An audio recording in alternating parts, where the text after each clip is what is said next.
입니다. 저는 식교육청 중등교육과 중등교육 과정 중에서 고등학교 교육과정을 맡고 있는 김혜선 강사입니다. 반갑습니다. 네, 그러면 첫 번째 강사님이신 인성여고 박병현 부장님을 모시도록 하겠습니다. 박병현님 클로스로 와주세요.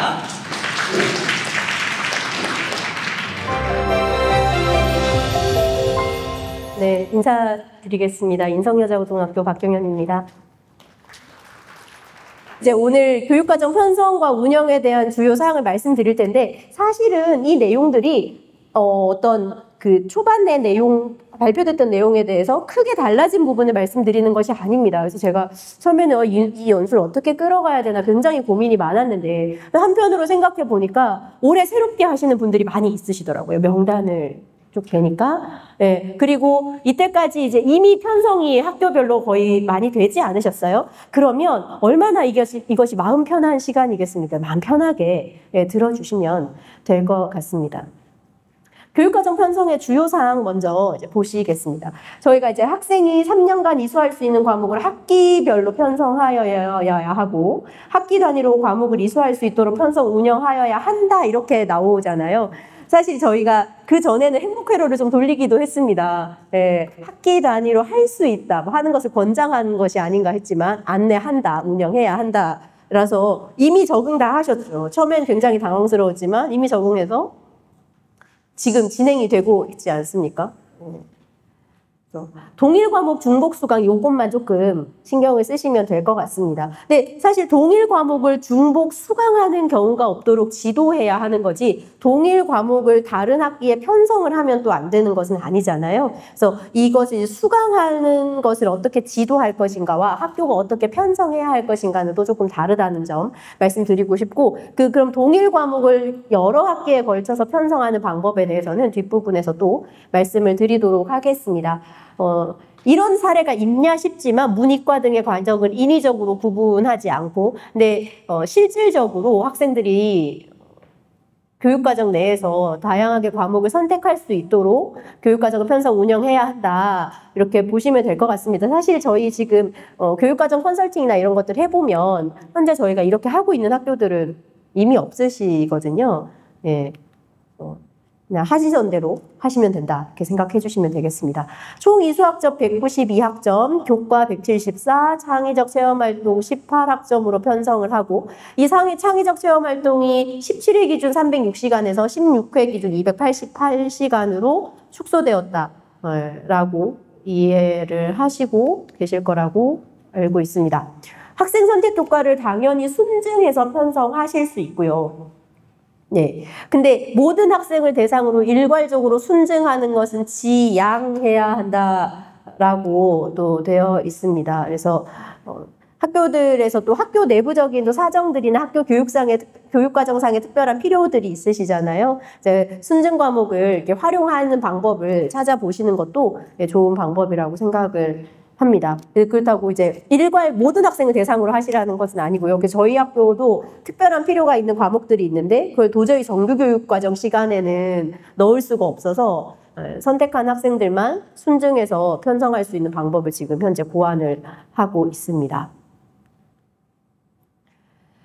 여기 이제 다 아실 것 같아요. 처음에 학기당 최소 편성학점 28학점 이렇게 나왔을 때 창의적 체험활동을 저희가 그러니까 편성할 때 워낙 교과 편성을 어떻게 할 것인가에 대해서 저희가 굉장히 집중하다 보니까 창체는 당연히 깔리겠지 이렇게 생각하니 저 28학점에 창체가 안 들어가는 것으로 착각을 초반에는 많이 했었지만 이제는 거의 그런 오해는 없으신 것 같고요. 그래서 창체를 포함해서 28학점 이상이 되어야 하는 것이고, 네. 그러니까 교과가 뭐 25학점이면 창체 3학점까지 하면 28학점이 되는 거죠. 그 상태에서 학기당 학점의 최대 격차가 5학점을 초과하지 않아야 된다 이렇게 이야기를 하고 있는데 뭐 대충 계산해 보면 이 정도까지는 가능하다는 것 아니겠습니까? 창체 포함 33학점을 한 학기 정도 하면 한 학기는 28학점을 할 수 있다. 네. 그래서 요런 부분들을 계산을 할 때, 근데 사실 저도 이제 학교에서 교육과정의 편성에 대해서 많이 고민을 하니까, 그러면 학점의 최대 격차 5학점이라는 것을 우리가 꼭 활용을 해야 할 것인가. 네, 왜냐면 어차피 학점 이수가 특정 학기에 과도하게 편중되지 않도록 해야 하고 고르게 학점을 이수할 수 있도록 하는 것이 좋고, 그리고 사실 이것에 이 2022 개정교육과정에서 계속 강조하는 이 깊이 있는 학습이 가능하게 하려면, 게다가 학기제로 교육과정이 계속 바뀌는 상황에서 학생들의 학습 부담이 너무 과중되지 않도록 하는 그 적정선의 최대 편성 학점이 무엇인가, 저희는 교육과정 회의하면서 그런 고민을 굉장히 많이 했습니다. 그래서 사실은 학생들의 학업 부담이 또 고스란히 교사의 수업 부담이기도 하고요. 교사의 수업 부담이 고스란히 또 학생들의 역으로 학생들의 학습 부담이기도 하고, 그것이 평가에 대한 부담으로도 이어지는 상황이기 때문에 사실은 학점의 최대 격차가 5학점을 어떻게 편성할 것인가, 어떻게 활용할 것인가 보다는 우리 학교의 교육과정의 편성상의 취지가 무엇이고 2022 개정교육과정의 목적과 우리 학교의 상황과 학생들의 학업 부담, 그리고 교사들의 지속가능한 이 교육과정 운영, 거기에 깊이 있는 학습, 이런 부분들을 많이 고려하셔서 요 편성 학점을 고민을 해주시면 될 것 같습니다. 그래서 구체적으로 이제 보시면 이런 식으로 되어 있거든요. 예, 학기장 최대 편성 격차 쭉 고르게 편성하면 29, 교과 29, 창체 3 해서 32학점씩 쭉 가는 것이고, 예시 2를 보시면 이제 1학년 2학년 때 조금 더 하고, 교과 평균을 2학점씩 더 하고, 그 2학점을 3학년 1, 2학기에서 깎은 경우도 있습니다. 예시 3은 잘못 편성한 사례라고 말씀드려야 될 것 같습니다. 최소 편성 학점 차이가 6학점이 나고 있습니다. 이거 보시면 지금 이미 거의 작년에 이 부분에 대해서 굉장히 많이 강조가 됐고 자료도 계속 나갔기 때문에 현재 아마 편성하신 학교들은 문제는 없지 않을까 생각을 하지만, 또 그런 게 있잖아요. 작년에 편성할 때는 원칙이 너무 복잡했기 때문에 새로운 원칙에 적응하느라 굉장히 고민을 했다면, 이제 그것에 대해서 1차적으로 편성하고 나면 그 다음엔 더 좋은 교육과정을 만들기 위해서 선생님들이 고민을 많이 하시는데, 혹시나 그러시다가 이 부분을 놓치시지만 않으면 문제 없을 것이라고 생각을 합니다. 필수 이수 학점은 다들 아시겠죠? 그리고 이 자리에도 특목고 자율고 선생님들 많이 계신데, 특목고 자율고에는 예술교과, 기술과정, 정보, 제2외국어, 교과, 한문, 교양, 교과군의 필수 이수 학점이 조금 다르게 적용이 됩니다. 이게 이제 저희가 할 때 모든 여기 보시면 필수 이수 학점을 충족하도록 설계되어야 하고, 설계되어야 한다. 이게 학교가 이렇게 설계하여야 한다는 거죠.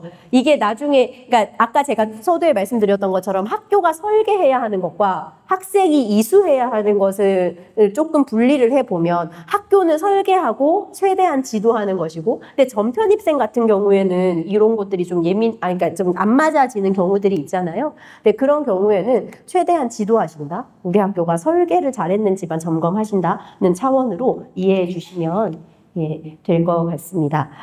여기 보시면은 선택 과목군이 복수 교과군으로 구성된 경우, 특히나 그 학생들의 과목 선택권을 보장하기 위해서 교과군의 칸막이를 지금 트려는 시도들을 많이 하시잖아요. 그러면 이제 그 안에서 필수 이수학점 문제도 걸리고, 그리고 그 국수형의 50% 제한도 걸리고, 이제 그런 제한 사항들을 참고 사항에 기록을 해서 지도하는데 활용을 하시면 좋을 것 같습니다. 저희가 다음 주에 이제 인천 온라인에 입력하는 교육과정 편성 시스템 하실 때 또 말씀을 드리겠지만, 비고란을 잘 활용을 하시면 좋을 것 같습니다. 저는 사실 제가 교육과정 담당 업무를 하기 전에는 교육과정 문서를 그렇게 꼼꼼히 살펴보지 않았거든요. 근데 요즘 진짜 세상이 달라져가지고 학생들이 제가 이렇게 작년에 올려놓은 교육과정 편성표, 작년에 올려놓은 것을 가지고 와서 바뀌었거든요. 저희는 거의 매년 교육과정이 바뀌는데, 작년 것을 들고 와서 선생님 작년 거에 이렇게 돼 있고 올해 선생님이 주신 과목 안내서 책자에는 이렇게 돼 있는데 둘 중에 어느 게 맞는 거예요? 비고란에 이렇게 돼 있는데 이게 무슨 뜻이에요? 이렇게 물어보더라고요. 그래서 이 학생들이 무서워서라도 잘 지도해야겠다, 요즘 긴장을 하고 있습니다. 굉장히 훌륭한 학생이었습니다. 이제 학점 증감 범위는 다들 아시죠? 이것에 맞게 편성을 하시면 이제 될 것 같습니다. 네, 과탐실 같은 경우에 과학고, 최고 예술고, 특성화고, 산업수요 맞춤형고에서는 편성의 제외가 가능하다라고 되어 있으나 이게 편성의 제외는 가능한 거고 어차피 그 과학 교과군의 필수 이수학점은 그대로 있으니까요. 이제 그런 것들 필수 이수학점, 특성화고는 물론 필수 이수학점이 다릅니다만 그런 것들 감안하셔서 편성하시면 될 것 같습니다. 한국사가 교육과정 총론 문서에 조금 애매하게 적혀 있었던 부분이 있었잖아요. 한국사는 감할 수 없다. 원래 증이 안 되기 때문에 감할 수 없다는 말만 있어도 증감 불가라고 이해를 다들 하시고 계시는 것으로 알고 있습니다. 그 정리하면 이제 이렇게 되는 거죠. 네. 저도 이 부분을 처음에 해석을 잘해야겠다라고 생각했던 게 지금 이제 여기 보이시는 것처럼 과학, 외국어, 국제계열 특수목적 고등학교 선택과목 저희 이제 총론상의 표 6 과목이 있고 체육, 예술계열 특수목적 고등학교 선택과목 역시 표 6에 있는 것들이 특목고에서 개설할 때와 일반고에서 개설할 때 학점의 범위가 물론 체육, 예술은 같지만 위에 과학, 외국어, 국제계열 선택과목이 학점의 범위가 다르잖아요. 그래서 이 부분 조금 유념해 주시면 좋을 것 같고 아주 간혹이지만 전문교과를 끌어오시는 경우가 있으시죠. 전문교과 가로하고 진로 선택해 놓은 것은 저희 교육과정 편성 원칙상 전문교과는 진로 선택 과목으로 가져온다. 그리고 모든 교과군에서 선택할 수 있다라고는 되어 있는데 어쨌든 학점의 범위는 이 전문교과라는 것의 특성상 3에서 5학점 정도는 편성을 해야 정상적으로 이 교육과정을 이수했다고 이해할 수 있다라는 측면에서 3에서 5학점으로 결정이 된 사항입니다. 그래서 일반고에서 특목고 선택 과목을 편성 운영할 경우 성적 처리 방식에 유의하여 운영해야 한다. 성적 처리 방식이 그거잖아요. 특목고 방식을 그대로 갖고 온다. 이렇게 생각하시면 되겠죠. 근데 저희가 이게 언뜻 잘 안 받아들여지는 것이 체육 예술 때문인 것 같습니다. 저희 학교에서는 그 체육 예술도 매 학기 이제 2학년 1학기부터 3학년 2학기까지 은미체 선택 과목을 지금 계속 편성을 하고 있는데요. 그럼 이제 그렇게 하려다 보면 표 5에 있는 과목으로는 안 되거든요. 그리고 체육 예술은 찾아봐도 고시에도 없더라고요. 그래서 그럼 이걸 어디서 가지고 오냐? 그러니까 특목고 과목에서 가지고 오고 전문교과 과목에서도 좀 가지고 올까? 이렇게 생각을 한번 해보고 있습니다. 그러면 특목고에서 가지고 올 때는 5단계 5등급이고요. 그러니까 표 6에 있는 체육 예술을 가져오면 5단계 5등급이고 근데 전문교과에도 보면 콘텐츠나 약간 미술이나 음악, 예술 계열은 있거든요. 체육은 없지만 전문 교과에도 예술 계열은 있으니까 그럼 이걸 가지고 오면 어떻게 되는가? 그걸 가지고 오면 우리의 그 성적 산출 기준, 그러니까 일반고의 성적 산출 기준으로 또 들어오는 거죠. 특목고에서는 거의 안 가지고 오실 것 같아서 일반고에서 전문 교과를 개설하는 경우랑 같이 말씀을 한번 드려봤습니다. 그러니까 그런 것들이 교육과정 부장님들은 항상 이 문서를 들여다보고 계시고 그리고 전체적인 관점에서 조망을 하고 계시기 때문에 잘 알고 계시고 그리고 아는 것을 적용하는 데 문제가 없으신데요.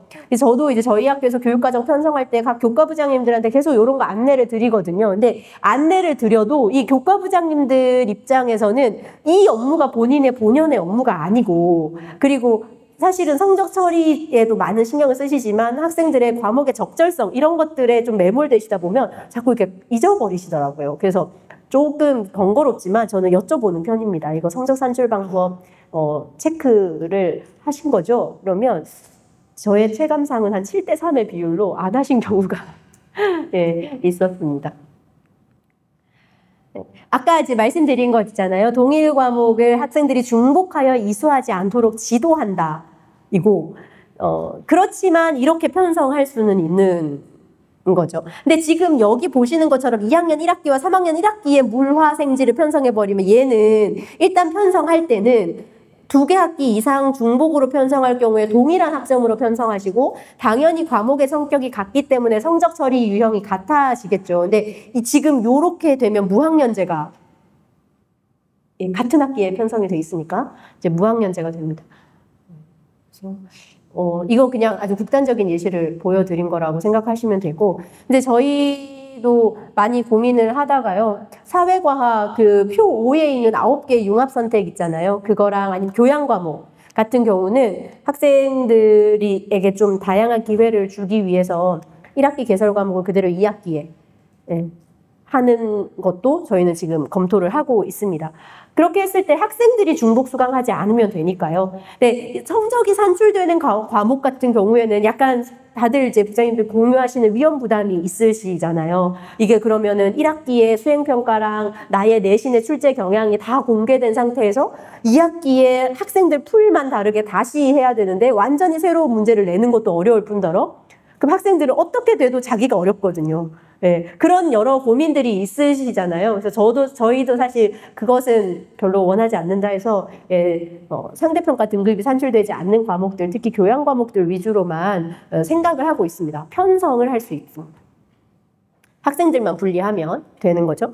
편성 원칙도 이제 다들 아시는 부분일 것 같습니다. 사실 이 부분은 2015 때랑 달라진 게 아니거든요. 그냥 한국사가 빠지면서 81학점이 됐을 뿐입니다. 그전에는 한국사랑 넣어서 50%라는 표현을 썼던 거고, 여기에서 한국사 학점 더하면 어차피 그대로거든요. 근데 이 밑에 부분에 대해서도 이제 어느 정도는 각 학교의 부장님들이 거의 다 인지를 하고 계신 것 같습니다. 초과 이수학점의 50%를 어떻게 계산하느냐. 그냥 쭉 누적시켜가지고 초과 이수학점이 2면 1학점을 더 할 수 있으니까 82까지. 4학점을 초과 이수하면 81에 2를 더한 83학점까지 이렇게 계산을 하시면 무리가 없을 것 같습니다. 아마 저도 지금 기대를 하고 있는데요. 오늘 마지막 강의에서 학점 이수 관리 프로그램을 알려주시면 좀 더 손쉽게 계산을 할 수 있지 않을까요? 제가 그냥 막 아름아름 이렇게 대상자를 매년 기억해서 어디 메모해놨다가 다음 학기에 이렇게 선택할 때 불러가지고 너 지금 50% 이만큼 찼으니까 이번 학기 이렇게 해야 돼. 이렇게 개별 지도를 해왔는데 한 방에 되면 참 좋겠다는 생각이 듭니다. 체육교과 매학기 다들 편성하고 계시니까요. 이거 워낙 오래된 이슈여서 이제 더 이상 이슈도 아닌 것 같습니다. 예외적으로 운영할 수 있는 학교들이 정해져 있고요. 상황들이. 그리고 위계성인데요. 지금 이 2022 개정교육과정 오면서 위계성과 계열성 이 부분이 굉장히 혼란스러운 것 같습니다. 아마 이 자리에 계신 교육과정 부장님들은 많이 아실 텐데, 단톡방이 몇 개 있잖아요.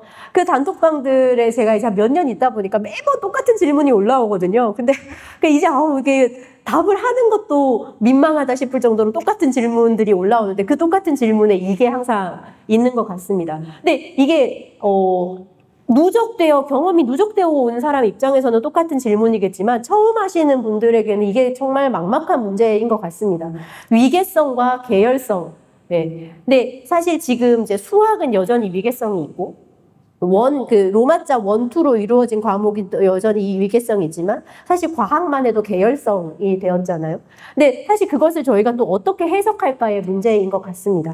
교육과정 속론의 강론의 각 과목의 성격상에 이 과목은 이 일반 선택 과목과 연계되는 이 과목을 이수한 학생들이 수강하면 좋다고 버젓이 정말 나와 있고, 그리고 사실 저희가 아주 현실적으로 생각할 수밖에 없는 것이 대학에서도 대입 전형에서 과목 이수 이런 걸 또 해놓지 않습니까? 그래서 그런 것들을 함께 생각을 하면 이게 위계를 꼭 지켜야 하는가라는 질문이 그런 질문보다는 저희가 지금은 이제 그런 질문이 물론 유효했지만 이제는 저희가 이미 한번 편성을 해보았고 실제적으로 이제 내년부터는 2학년, 3학년 운영을 생각해야 되는 입장에서는 어떤 것이 더 적절한가라는 어떤 것이 더 적절한가에 집중을 해보면 좋을 것 같습니다. 사실 부장님들이 생각하시는 그러니까 위계 계열성이든 생각하시는 그 상식 수준에서 벗어나지 않거든요. 제2외국어도 어떻게 되냐 하는데 당연히 일본어를 배우고 그 다음에 뭔가를 시마자가 붙은 과목은 시마자가 안 붙은 과목을 먼저, 회화자가 붙은 과목은 회화자가 안 붙은 일반적인 과목을 먼저, 표 6에 있는 과목은 관련이 있으면 일반고에서는 표 5에 있는 거 먼저. 이런 것들 아마 저희가 다 공유하고 있는 부분이라고 생각을 합니다. 대수능 응시 과목 모두 편성을 권장하고 있고 제2외국어 한 과목을 편성할 때는 학생들의 다양한 선택권을 보장하기 위해서 복수로 편성하는 것을 권하고 있습니다. 고시외 과목, 지금 며칠 전에 공문이 왔습니다. 2026학년도 1학기 고시외 재승인, 신설. 지금 온 공문은 신설 또는 신설에 관한 것이죠. 재승인도 2015 때 썼던 것을 2022에 맞게 변형해서 재승인을 받으라는 것이니까 많이 이제 파악하고 계시다시피 6개월 전에 신청 재승인 승인을 하게 되어 있고 그 시점이 지금 이제 공문이 온 것이고요. 그리고 실제로 사용을 하셔야 되지 않습니까? 사용을 이제 그러면 기존의 2015 개정교육과정 적용하는 학생들에 대한 고시외 과목 사용 승인은 이미 되어 있으실 거예요. 그게 안 돼 있으면 지금 운영을 하고 계실 리가 없으니까요. 근데 저희 학교만 해도 새롭게 고시외를 2015 개정교육과정 애들을 굳이 새로운 고시외를 한번 도전해보고 싶다고 하셔가지고 이제 그런 게 깔려 있다? 그러면 이제 사용 승인을 하시는 거예요. 저희가 개발한 건 아니니까 사용 승인은 보통 3개월 전에 공문이 오니까 보시면 될 것 같습니다. 여기 이제 고시외 과목이 진로 선택 과목 또는 융합 선택 과목으로 편성함이라고 되어 있는 문구가 또 이렇게 처음 이 문구를 접하시는 분들에게는 약간의 오해를 불러일으킬 수도 있는 문구인 것 같습니다. 또는이라는 것이 고시외 과목을 끌어와서 우리가 판단해서 적당한 데 끼워 넣는 것이 아니라 고시외 과목 교육과정 정보가 다 있잖아요. 에듀넷 티클리어에도 있고 거기 보면 이미 진로 선택 과목, 융합 선택 과목이다 다 적혀 있습니다. 교과군 적혀 있고 어느 학교를 대상으로 개발되어 있는지 적혀 있고 그래서 거기에서 특목고 과목으로 개발됐으면 일반고에서는 못 쓰는 것이고요. 그리고 거기 보면 진로 선택 과목, 권장 학점도 개설 학점도 나와 있습니다. 그것을 보시고 편성하시면 될 것 같습니다. 제가 다음 주 웹 기반 편성표 작성 시스템 홍보를 좀 하자면 저 너무 좋은 게 고시외 과목 그냥 저는 그거 봅니다.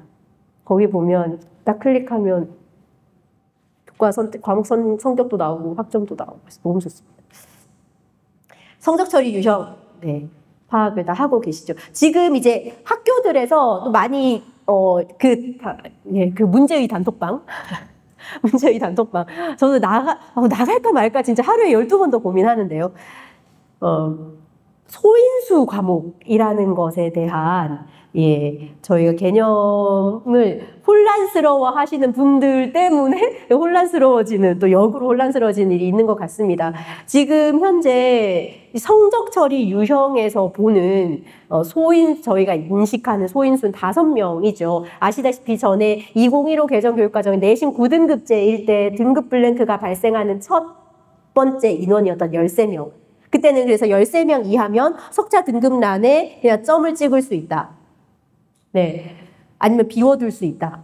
이렇게 이야기를 했던 거고, 그것이 이제 5등급제가 되면서, 그러면 지금 현재 5등급제에서 등급 블랭크가 나오는 첫 번째 단계가 언제냐? 그게 5명이죠. 그래서 5명이 됐습니다. 근데 이거는, 이 부분은 여기서 말하는 수강자 수 5명은 성적 처리 유형에서 석자 등급이 나오느냐, 안 나오느냐의 기준이잖아요. 근데 저희가 현장에서 이 5명과 저희가 왜 그 선택 과목 개설 기준으로 파악하는 소인수, 그걸 막 섞어서 혼재해서 쓰는 것 같습니다. 사실 거기는 소인수 뭐 이렇게 나오지 않거든요. 그냥 5명 이하인 거고, 그 교육 현장에서 개설의 기준으로 삼는 것은 학교 나름의 기준을 세우시면 되는 것이죠.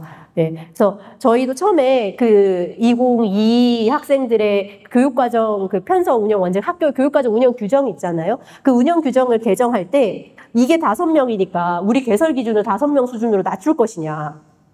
그런 고민을 하다가 그럴 필요 없다는 결론에 다다랐습니다. 우리가 애초에도 저희는 처음에도 13명이 아니었거든요. 애초에 우리가 개설 기준을 정하는 것이 등급이 나오느냐 안 나오느냐를 기준으로 개설 여부를 결정한 것이 아니다. 학생들의 과목 선택권과 그리고 학생들의 진로 학업에 필요한 역량 얼마나 키워줄 수 있느냐, 과목 선택으로 얼마나 확보할 수 있느냐, 학교가 얼마나 여력이 있느냐에 따라서 결정하는 것이었기 때문에 저희는 이 숫자에 신경 쓰지 않고 그냥 미니멈 인원은 학교 실정에 맞춰서 그냥 결정을 하고 있습니다. 하지만 이 부분이 되게 부담인 것은 확실한 것 같습니다. 6명만 돼도 이제 등급이 나오니까요. 그래서 등급 산출 때문에 미니멈 기준을 혹시 고민하시는 학교들이 있으면 또 이것이 고려의 대상은 한 번쯤은 되실 수 있지 않을까 그런 생각을 합니다. 공동교육과정 온라인 학교는 저기 등급란이 이제 블랭크로 나오는 것으로 결론이 났잖아요. 그래서 이 부분도 공동교육과정 말씀드리면서 간략하게 말씀 나누도록 하겠습니다.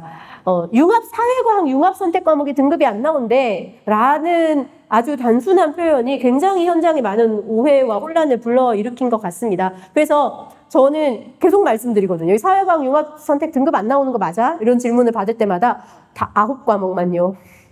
9과목만 안 나옵니다. 9과목만. 그래서 그 9과목만 계속 강조하고 있습니다. 근데 이 공동교육과정이랑 온라인 학교 과목이 제외된다는 것은 공동교육과정으로 개설했거나 인천 온라인 학교에 개설한 과목들은 그게 등급 산출이 안 된다는 거죠. 등급만 산출되지 않은 채로 나머지는 또 똑같이 가는 거잖아요. A, B, C, D 성취도 5단계, 성취도 3단계는 그대로 가면서 대신 아시죠? 국장님? 비고란에 적히지 않습니까? 이게 온라인인지 공동인지 다. 네. 그래서 그런 것들 정보가 제공된다는 점을 종합적으로 고려를 해야 하는 것 같습니다. 처음에는 저희도 이거 그럼 적극적으로 이걸 한번 공격적으로 활용해 볼까 이 생각을 했다가 등급이 산출 안 되는 것이 반드시 학생들에게 유리하기만 한 것일까 이런 고민들을 하고 있습니다. 특목고 선택 과목에도 융합이고 고시외 과목으로 승인받은 융합 선택 과목들 그것들은 등급이 산출된다는 점 그냥 한번 이건 계속 그냥 반복적으로 들어두시면 관성적으로 익혀지지 않을까 생각합니다. 지금 요 밑에가 굉장히 핫한 것 같습니다. 해당 과목을 그러니까 저 9과목을 다른 과목들과 동일한 선택권으로 묶어서 편성하는 경우 현재 과목 칸막이를 많이 없애는 추세니까 동일한 과목 선택권으로 묶어서 편성할 때 과목 간 평가 방식에 따른 유불리가 발생하잖아요. 물론 이제는 성취도 5단계고 성취도 비율도 들어가고 대학에 훨씬 더 많은 교육과정에 대한 더 많은 정보가 제공되기 때문에 지금 현재 ABC 진선하는 것만큼은 아니겠지만 그래도 그렇게는 못할 것이다. 상당한 성취 비율 관리가 들어갈 것이다 라고는 생각하지만 학생들도 그렇고 선생님들도 그렇고 다들 마음속에 이 등급이 나오지 않는다에 대한 그 인류애가 약간 싹트는 그런 것이 있지 않습니까? 학생들이 협업하는 것만 봐도 절대평가했을 때 협업이 훨씬 활발하잖아요. 그래서 그런 것들 생각해서 학생들에게 안내해야 된다. 근데 안내하기 전에 그럼 학교 내에서 또 내부적으로 이제 규정을 개수 제한을 좀 둬야 되나? 아니면 칸막이를 둬야 되나? 이런 고민들 많이 하시는 것으로 알고 있습니다. 사실 저희 학교도 이거 너무 고민이 많이 돼서 요 한 건 가지고 회의를 3번을 했는데요. 예, 결국 아직 결론이 나지 않았습니다. 이게 결론이 안 난다는 것은 이래도 좋은 점이 있고 저래도 좋은 점이 있고 인 것 같습니다. 그래서 부장님들께서 일선에 계신 부장님들께서 이렇게 판단을 잘 하실 수 있지 않을까 생각을 합니다. 네, 특목고 교육과정 편성 원칙은 특목고 담당하시는 선생님들은 너무나 익히 잘 알고 계신 것 같습니다. 외국어 관련 전공 거의 지금 다 충족하고 계시거든요. 전공 외국어 과목 60% 이상 이수. 이게 처음에 68학점 곱하기 60 했더니 소수점이 나와서 40.8이 나와서 어떻게 해야 되냐. 이상 이수니까 41학점이죠. 그리고 이제 외국어 국제 관련 전공은 68학점 이상 중에 34학점 이상 이수할 수 있도록 편성을 이미 하고 계신 것으로 알고 있습니다. 총 이수학점 증배할 수 있다. 아까 말씀드렸죠. 전체를 대상으로 증배하는 것은 지양하지만 증배는 할 수 있고 특목고는 특수목적고 선택 과목의 하나여 초과 이수가 가능해서 증배 특수목적고들이 아무래도 기숙사도 있고 하니까 증배를 많이 하시더라고요. 그래서 이거 증배를 할 때 교육과정 컨설팅 할 때도 이것이 특수목적 고등학교 선택 과목에서 증배가 되었는지를 함께 봐드리고 있습니다. 학생 선택권 보장하기 위해서 칸막이 최소화, 이수학점 확대, 학교 지정 이수학점 최소화 이것이 권장이잖아요. 아마 사실 이 학생들의 선택권을 이수학점을 확대하고 칸막이를 최소화하고 선택을 늘리는 것이 학교별로 많은 이렇게 쟁점이 있을 것이라고 생각을 합니다. 특히 그 담임교사 학급 지정 과목이 학교 지정 이수 학점이 줄어든다는 것은 그만큼 학급 고정 과목이 없어진다는 거고, 학급 고정 과목이 줄어들었을 때 학생들이 이동이 늘어나면 아무래도 이제 레포 형성이나 학생들 사이에서도 그런 이제 문제점들, 레포 형성이라던가 아니면 학급의 공동체성, 그러면 이제 자율자치 활동들을 할 때 어떻게 해야 되는지 선생님들의 지혜가 많이 필요한 시점인 것 같습니다. 그리고 학생 선택 이수 학점을 어느 정도 선까지 확대할 것이냐, 수능 대비도 해야 되고 학생들의 어떤 과목 선택의 적절성 또 보장하는 그 애매한 그 지점이 어디냐, 이 부분에 대해서는 사실 편성 원칙에서 말씀드릴 수 있는 부분은 아닌 것 같습니다. 그렇지만 이런 걸 보면서 선생님들께서 다 그런 생각을 하시고 학교에서 많이 의논을 하시리라 생각을 합니다. 교육과정 운영하실 때 지금 요 절차를 따르시고 계시잖아요. 이미 학교 교과협의회 거쳐서 교육과정위 하시고, 교육과정위 해서 어느 정도 안이 나오면 운영위 해서 통과시키시고, 그리고 나서 학생과 학부모에게 가정통신문이나 학교 홈페이지 업로드를 통해서 안내하고 계시는 것으로 알고 있습니다. 근데 지금 여기 두 번째 말씀을 좀 드려야 될 것 같아요. 변경 절차가 완료되면 교육청에 공문으로 변경사항 보고해야 한다. 이게 그러니까 그때 바뀔 때마다가 아니라 최종 승인이 난 이후에도 변경하시는 경우가 많이 있으시죠. 많이인지는 모르겠습니다. 그래서 종종 있으신 것으로 알고 있습니다. 그러면 이 최종 시점이 언제냐? 저희가 지금 7월 아마 곧 안내가 나가겠지만 7월 중순에서 8월 초 사이에 한번 1차 컨설팅, 교육과정 1차 컨설팅이 예상이 되어 있는 것으로 제가 파악을 하고 있습니다. 그럼 그 전에 입력하셔야겠죠. 근데 그 전에 입력하시라는 게 이때 하고 절대 앞으로 변경하지 마십시오가 아니라 일부러 그때로 잡는 것이거든요. 그래서 학교들이 수강 신청을 위해서 학생들에게 본격적인 과목 선택 절차를 밟기 전에 교육과정상의 혹시 편성 지침에서 크게 벗어나는 혹시 그러니까 치명적인 수정이 필요한 그런 부분들이 있는지를 한번 점검하는 차원이고, 당연히 그 이후에 2차 수정하시고 또 더 수정하실 기회가 있습니다. 보통 교육과정 확정이 3개월 전이니까 11월 말 12월 요쯤에 확정을 하시잖아요. 그 이후에는 교육청으로 공문으로 변경사항을 보고하시면 된다는 것입니다. 근데 저도 요 세 번째 관련해서 저희 학교 선생님들도 많이 물어보세요. 그럼 언제든 변경이 되는 거야, 이제?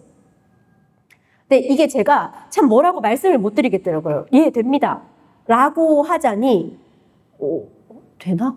된다고 다 되는 건가? 이런 의문이 들 텐데, 저도 이렇게 말씀드립니다. 절차적으로는 이런 절차를 밟으면 가능은 합니다. 그런데 이 학생들이 우리 학교에 입학할 때 이미 우리 학교 3개년 교육과정을 보고 입학한 학생들이기 때문에 이 학생들에게 특별한 학생들의 어떤 교육과정 운영 이수상의 필요 없이 학교에 아주 커다란 문제 없이 그냥 교육과정을 막 변경한다면 그것은 우리 학교 교육과정에 대한 우리 학교 운영에 대한 신뢰도 문제로 이어질 수 있습니다. 그래서 저희가 신중하게 꼭 필요한 과목에 한해서 변경을 하시면 좋겠습니다. 그리고 변경 절차는 이렇습니다. 이렇게 저도 안내를 드리고 있습니다. 수강 신청할 때 이런 것들 다 안내하시죠. 그래서 그 선저 3줄 방식 차이는 아무리 안내를 해도 나중에 학생들이 다른 말 하잖아요. 몰랐어요. 네, 그래서 몰랐어요라는 말은 당연히 학생들은 하는 거라고 생각을 하고요. 그 학생들이 제 말만 듣고 있는 것이 아니니까. 그래서 책자에도 집어넣고, 저희 이렇게 가정통신문도 보내주고, 다들 하시는 거 저도 겨우겨우 따라서 하고 있습니다. 저희 과목 선택 변경이 언제까지 가능하고 언제부터 불가능하고 이걸 저는 항상 3월에 처음에 학생들 들어오면 연간 과목 선택 프로세스 안내 이러면서 하는데요. 마찬가지입니다. 학생들 기억 못하고요. 나중에 또 안 돼요? 물어보면 가정통신문 2호가 있지 않니? 이렇게 안내를 하고 있습니다. 그래서 그런 규정들을 좀 이렇게 마련을 하시면 좋을 것 같습니다. 학생들이 최종 선택한 과목을 확인하는 절차 있으시죠? 이게 뭔가 학교에 꼭 남겨야 하는, 증거로 꼭 남겨야 하는 전자나 결제를 득해야 하는 문서는 아닌 것이 어차피 그 학생들이 나이스에 다 편성이 되고 있으니까요. 그렇지만 저도 나중에 최종 과목 선택하고 나면 학부모님 꼭 본인이 대리 사인하지 말고 학부모님 사인하고 본인도 사인해라 해서 다 벗습니다. 네, 이게 사실은 제가 이 일을 한 4년 했는데, 내가 매년 이 일을 왜 하나 했는데, 올해 굉장히 보람 있는 일이 있었습니다. 학생이 자기가 이 과목이 아니라는 거예요. 시간표를 줬는데 이 과목이 아니래요. 그래서 아니라고 왜 아니지? 그래서 쭉 봤더니 학생이 A에서 B로 바꿨다가, 저희가 수강 신청 변경 기회가 4번 있었는데 A에서 B로 바꿨다가 다시 A로 바꿨다가 다시 B로 바꿨더라고요. 학생 자기도 헷갈린 겁니다. 그래서 네가 8월에 A를 했다가 9월에 B로 바꿨다가 11월에 다시 A로 바꿨다가 마지막에 12월에 B로 바꿨어. 기억나지? 네, 이렇게 했었습니다. 제가 굉장히 뿌듯했어요. 그래서 올해도 하려고요. 네, 수업량 적정화에 따른 학사 운영은 뒤에서 아주 독립적인 강의로 준비되어 있기 때문에 저는 생략하겠습니다. 꿈들의 공동교육과정, 현재 이제 공문 어제인가 그저께자로 공문이 접수됐죠. 꿈들의 공동교육과정과 특별히 2학년 2학기 창의 융합 진로 공동교육과정이 연동돼서 돌아가면서 현재 2015 개정교육과정 적용 학년까지는 학기당 최대 6학점, 지금 현재 1학년 2025 입학생부터는 학기당 최대 2과목. 예, 이렇게 가능합니다. 농사노천 소규모 학교는 추가 이수 가능한 거 다들 아시리라 믿습니다. 이제 꿈들의 공동교육과정 저희도 거점 학교인데요. 내년부터 이제 1학년 대상으로 하실 때는 이거 최선고도 하셔야 됩니다. 계속 안내해 드리고 있습니다. 인천 온라인 학교도 학기당 최대 2개까지 이렇게 되어 있는데요. 합쳐서 2개죠. 근데 온라인 학교 대체 과목은 제외라는 게 뭐냐면 이게 그러니까 정규 외 교육과정이 2개까지 제한인 거고 정규 내로 지금 가지고 오는 학교들 있으시죠. 저희 학교도 하나 있거든요. 정규 내로 가지고 오는 과목은 저 학기당 최대 2개 과목수 카운트에 들어가지 않습니다. 근데 온라인 학교 굉장히 많이 활발하게 참여하시는 학교들 정말 존경합니다. 그거 어떻게 다 맞추셨어요? 저희 한 과목 운영하는데도 그 시간표 맞추는 게 진짜 여간 어려운 것이 아니었습니다. 관리교사 지정해서 계속 하고 있는데요. 학생들은 잘 적응하고 관리교사 선생님도 잘 해주고 계십니다. 초반에 세팅할 때 조금 신경을 썼던 것 같습니다. 예, 학교 밖 교육, 네, 지금 아직 구체적으로 저희가 많이 하지는 않고 있지만 어쨌든 3년간 최대 3학점, 학기당 최대 1과목, 여기도 총 수업 시수 3분의 2 출석에 그래서 그 과목 이수 기준이 적용된다는 점을 파악하시면 될 것 같습니다. 네, 이 대학 연계하는 것도 내년부터 시범 운영 예정이니까 이것은 내년에 좀 더 자세히 보시면 될 것 같습니다. 지금 저는 굉장히 일반적인 것들 말씀드린 것이고요. 이거 하시다 보면 실제로 이제 실무 단계에서는 이 단계는 다 넘어가시잖아요. 초월하신 단계잖아요. 여러분 다음 강의가 선생님들의 그 마음을 아주 속 시원하게 해주는 시간이 될 것이라고 생각합니다. 저는 이상으로 마치고요. 다음 이성근 부장님께 넘기도록 하겠습니다. 감사합니다.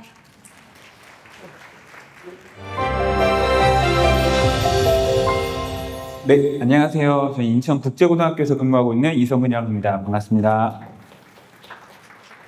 네, 앞에서 저렇게 강의를 잘해주시고 저한테 이렇게 넘겨주시면 제가 부담이 많이 되는데요. 네, 일단 제가 오늘 좀 소개해드릴 내용은요. 저희 선생님들과 같이 교육과정부장님들과 같이 몇몇 분들과 같이 교육과정 편성 운영에 대한 Q&A집을 좀 편집을 했습니다. 제작을 해가지고 그거에 대한 내용들을 좀 소개해드리려고 이 자리에 나왔습니다. 그래서 이제 100이문 102답이거든요. 근데 원래는 저희가 이걸 이렇게 구성을 할 때 여기저기서 이제 Q&A를 다 긁어 모았어요. 그래서 막 정리를 했거든요.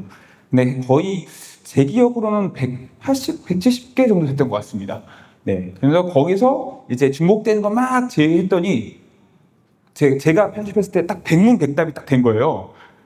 이거 운명이다. 100문 100답으로 가야 되겠다. 뭐가 딱 떨어진다. 라고 했는데 뭔가 이렇게 조금씩 또 들어오더라고요. 그래서 결국은 102문 102답으로 저희가 이제 명칭이 정해졌습니다. 네. 그래서 이 102문 102답은요, 2022 개정 교육과정을 중심으로 Q&A가 제작이 됐고요. 답변도 2022 개정 교육과정을 중심으로 답변이 되어 있다는 점 참고해 주시면 감사하겠습니다. 네, 저희 팀에 같이 하신 선생님들, 제가 이거 다 만든 게 아니고요. 선생님들께서 여기도 아마 계실 텐데, 유경숙 부장님, 최성훈 부장님, 박형준 부장님, 유재석 부장님, 권희진 부장님, 간성 부장님, 임미용 부장님께서 같이 해서 이렇게 작업을 했습니다. 네. 이거 작업할 때 처음부터 난관이 왔거든요. 범주화를 어떻게 해야 되지? 라는 엄청난 난관이 있었습니다. 그래서 거의 막 고민하다가 결국은 이제 일반적으로 따랐습니다. 뭐 학교 유형별로 한번 구분해 볼까 막 이런 생각도 하고 막 하다가 결국은 크게 두 개의 파트인 여기 편성 관련 Q&A랑 운영 관련 Q&A 이렇게 두 개를 분류했고요. 그 안에서 교육과정 편성 기본사 해가지고 필수 이수학점이나 총 이수학점 뭐 이런 거 관련된 좀 총체적인 내용들 요 앞에다 담았고요. 그리고 과목 편성할 때 좀 궁금한 점들, 좀 난해한 부분들 이런 부분에 대한 궁금증은 요 과목 편성 관련 사항에서 담았습니다. 그리고 창의적 체험 활동 관련 사항도 이렇게 조금 담아봤고요. 운영에 관련된 사항에서 뭐 교육과정 운영 그리고 수업료 적정화라고 하는 그 부분에 그리고 저희가 이제 인천시에서는 여유시간이라는 이제 용어를 쓰잖아요. 여유시간과 공강 요 관련된 내용도 좀 담았고요. 고시학 과목 신설 및 승인 그리고 공동교육과정 온라인 학교 밖 교육과정 등 요 부분을 약간 다뤘습니다. 그래서 이게 저희가 다 여기 이 관련된 내용을 다 넣을 수가 없어서요. 교육과정 부장님들께서 조금 궁금해하실 내용들을 좀 추려서 넣어놨습니다. 그래서 처음 딱 보시면 이제 교육과정 기본사항에서 1번부터 16번까지 쭉 이렇게 있습니다. 제가 교육과정 부장님들 이게 가만히 앉아서 들으시면 강의가 재미없을 것 같아서 OX 퀴즈를 한번 제가 돌려볼까 생각했거든요. 그래서 앞에 계시던 박교영 부장님한테 여쭤봤어요. 이거 하면 어떨 것 같아요? 했더니 하지 마세요. 그냥 수동적으로 들으는 게 가장 좋습니다. 라고 말씀하시셔가지고 제가 그런 건 안 했고요. 막 구글 폼에 만들어서 한번 Q&A를 이렇게 띄워볼까 막 했는데 그렇다가는 제가 좀 그럴 것 같아서 안 하기로 했습니다. 그래서 여기 내용을 전부 다 제가 다 읽을 수는 없을 것 같고 그냥 몇몇 부분만 하나하나씩 했는데 이렇게 소개해 드리려고 하는데요. 이미 앞에서 박경현 부장님께서 거의 다 얘기를 하셔가지고 빨리빨리 진행될 수 있을 것 같습니다. 첫 번째는 총 이수학점 192학점을 초과하면 안 되나요? 되죠? 이건 최소 이수학점이기 때문에 학교 필요에 따라 증비 운영할 수 있습니다. 저희 학교도 이제 2학점 정도를 준비해서 이제 194학점 운영하고 있거든요. 또 어떤 학교는 좀 더 많이 증비해서 운영하는 학교들도 있긴 합니다. 그리고 학생별로도 학생들이 뭐 공동교육과정을 이수하거나 한다면 192학점을 초과할 수 있죠. 기본 간단한 것부터 갑니다. 그리고 학기당 이수학점을 균등하게 편성해야 하나요? 라는 질문은 요거죠. 최소 28학점 이상 편성하되 아까 앞에서 경부장님이 말씀하셨던 것처럼 근데 학기별 총 이수학점은 차이는 5학점 이내가 되도록 편성할 것을 권장합니다. 이렇게 되어 있습니다. 그리고 창의적 체험 활동은 특정 학년 이내 학기에 편중하여 편성 운영하지 않아야 합니다. 이렇게 되어 있고요. 28학점 학기당 학점 적정하게 편성하되 학기당 28학점을 편성한다. 요거는요. 교육과정 총론에는 없어요. 그래서 저희 인천시 교육청에서 정한 걸로 알고 있거든요. 인천시 교육청 고시에서 이렇게 28점 이상으로 한다라고 정해져 있으니 이런 것도 이제 확인하시면 좋을 것 같습니다. 필수 이수학점을 재학생 전체를 대상으로 감화해서 편성 운영할 수 있을까요? 이렇게 되어 있습니다. 요 밑에 근거를 저희가 찾는 것도 좀 어렵긴 했거든요. 자, 근거를 좀 웬만하면 달아드리는 게 명확해서 이 밑에 근거를 좀 보시면 여기도 인천시 교육과정 중고등학교 교육과정 여기서 57쪽에 이렇게 나와 있습니다. 학교는 필요한 경우 학생의 진로 및 발달 수준 등을 고려해서 필수 이수학점 수를 학생별로 다르게 정할 수 있으며 이 경우 학교는 다음에 따른다라고 해서 이 기초학력 보충교육, 대안교육, 특수교육 대상 학생 등 특별한 경우에 한하여 학생별 교과군별 필수 이수학점을 20% 범위 내에서 감하여 운영할 수 있다라고 되어 있습니다. 근데 일반적으로는 거의 대부분 그냥 가시는데 이런 만약에 특수교육 대상 학생들 또 기초학력 보충교육 이런 학생들이 있다면 20% 범위 안에서 감하여 운영할 수 있다는 점 이런 걸 알아두시면 될 것 같습니다. 2022 개정교육과정에서 진로 선택 과목, 융합 선택 과목의 이수 과목 수에 대한 기준이 있나요? 2022에서는 따로 없습니다. 이 질문이 왜 나오냐면요. 2015 때 이렇게 있었거든요. 2015 때 보시면 모든 학생이 보통 교과에 진로 선택 과목에서 3개 과목 이상을 이수할 수 있도록 한다라는 이런 게 있었습니다. 이런 거를 보시고 이건 2022 때도 똑같이 유지가 되느냐 라고 했을 때는 아니다. 네. 여기 보시면 뭐 일반 선택, 진로 선택, 융합 선택 하면 균형 있게 이수할 수 있도록 교육과정 편성 운영한다라고 이렇게 되어 있어서 따로 진로 선택 과목, 융합 선택 과목 수의 기준은 따로 없습니다. 네. 그래서 지금 제가 알기로는 대학들 이렇게 학교 이 교육과정 개발했던 이 참여했던 선생님들께서 그 대학들에 좀 요청을 하고 있는 게 뭐냐면 융합 선택 과목들을 좀 이렇게 반영할 수 있게끔 좀 해달라고 이렇게 개인적 요청을 하시더라고요. 개인적이보다는 의견을 전달하시더라고요. 왜냐하면 이거 2022 개정교육과정 취지가 이게 저희가 실제라고 말고 취지가 원래 융합 선택 과목들을 만든 게 깊이 있는 학습 이런 거잖아요. 네, 근데 이제 대학교에서 그런 것들에 대한 반영을 안 해주면 학교에서는 요 과목들 많이 편성을 안 한다. 그래서 요거 좀 반영해주면 어떻겠냐라는 이렇게 의사를 전달하는 것도 좀 보긴 했거든요. 그래서 융합 선택 과목 이런 것들 따로 없지만 아마 과학, 사회 여기 9과목은 절대 평가니까 요거는 저희가 활용하지만 다른 교과들을 좀 활용할까라는 의문이 좀 있긴 있습니다. 네. 네, 그리고 2022 개정교육과정에 동일한 과목을 학점을 달리하여 다른 학기에 편성할 수 있나요? 했을 때 이제 할 수 없죠. 이제 평일할 때 동일한 학점으로 편성하도록 되어 있습니다. 근데 단 이게 여기 보시면 예술 계열하고 체육 계열 중점 학교는 학생들이 선발할 때 이렇게 따로 선발하는 걸 알고 있거든요. 이런 경우에는 동일한 과목을 학점수를 달리 편성해서 가능하다라는 점 이게 확인하시면 좋을 것 같고요. 또 입학년도가 다른 경우에도 동일 과목을 학점수를 달리해서 편성할 수 있겠죠. 당연히 이렇게 될 수 있습니다. 네, 1학점을 16회 초과해서 편성해도 될까요? 네, 가능합니다. 이것도 과목에 따라 1학점을 16회 초과하여 운영할 수 있습니다. 네, 물론 192 이상 여기 유지가 되어 16회 감소하긴 했지만 이걸 초과해서 운영할 수 있고요. 이거를 감소한 이유가 여기 토파보기에서 나오거든요. 2022 개정교육과정 편성 운영 토파보기에서 17에서 16회로 감소한 것은 미수 학생 발생 시 보충학습 기회 조성과 다양한 교육활동 기회를 확대하기 위함이다. 이렇게 되어 있습니다. 그래서 교과로 늘려도 괜찮다라고 하신 걸 보시면 될 것 같습니다. 네, 근데 여기도 제가 답변해 놓긴 하는데 하지만 학교는 과목이술 미들 학생을 대상으로 최소 성취 수준 보장 지도를 해야 되잖아요. 이런 시간들을 마련하기 위해서는 16회로 하는 게 원칙적으로 할 수 있다라는 걸 나와 있고요. 네, 여기가 과목 편성 사항입니다. 여기서부터 17번부터 39번까지 쭉 이렇게 있는데요. 네, 이것도 조금 살펴보도록 하겠습니다. 네, 이것도 질문 많이 하신 한 일반 선택 과목 편성하지 않고 진로 선택 과목과 융합 선택 과목 편성한 것이 가능한가요? 라고 하는 부분이거든요. 네. 요 선택 과목 구분, 일반 선택 과목하고 진로 선택, 융합 선택 과목, 요게 순차적으로 위계성은 있진 않잖아요. 근데 이 과목이 일반 선택, 진로 선택, 융합 선택으로 구분되는 목적이 있거든요. 과목에 만들어진 목적. 그러니까 일반 선택은 뭐 학문의 기본적인 거, 그리고 진로 선택은 진로나 심화에 관련된 과목들, 그리고 융합 선택은 교과 간 교과 내 융합이나 실생활 주제 중심 융합 과목들 이렇게 되어 있거든요.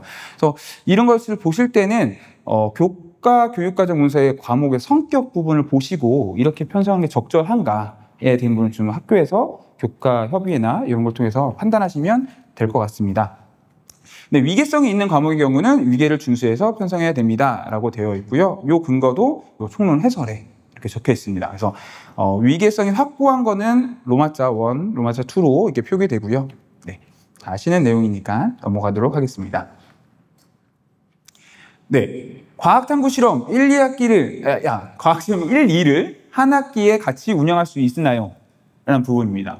많이 이렇게 안 하고 계시긴 할 텐데 답변은 한 학기에 분리하는 편성한 것이 바람직합니다. 네, 바람직하고요.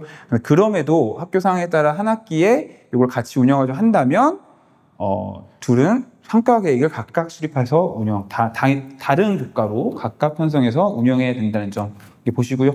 아마 이렇게 하는 과목 학교는 많이 없을 것 같긴 합니다. 이게 그러면 과학 교과가 이렇게 1학기랑 2학기가 뭐라고 하죠? 이렇게 불균등하게 이수가 학점이 편성 이수가 다르게 될 것 같아서 안 하실 것 같은데 혹시나 하고 이렇게 있습니다.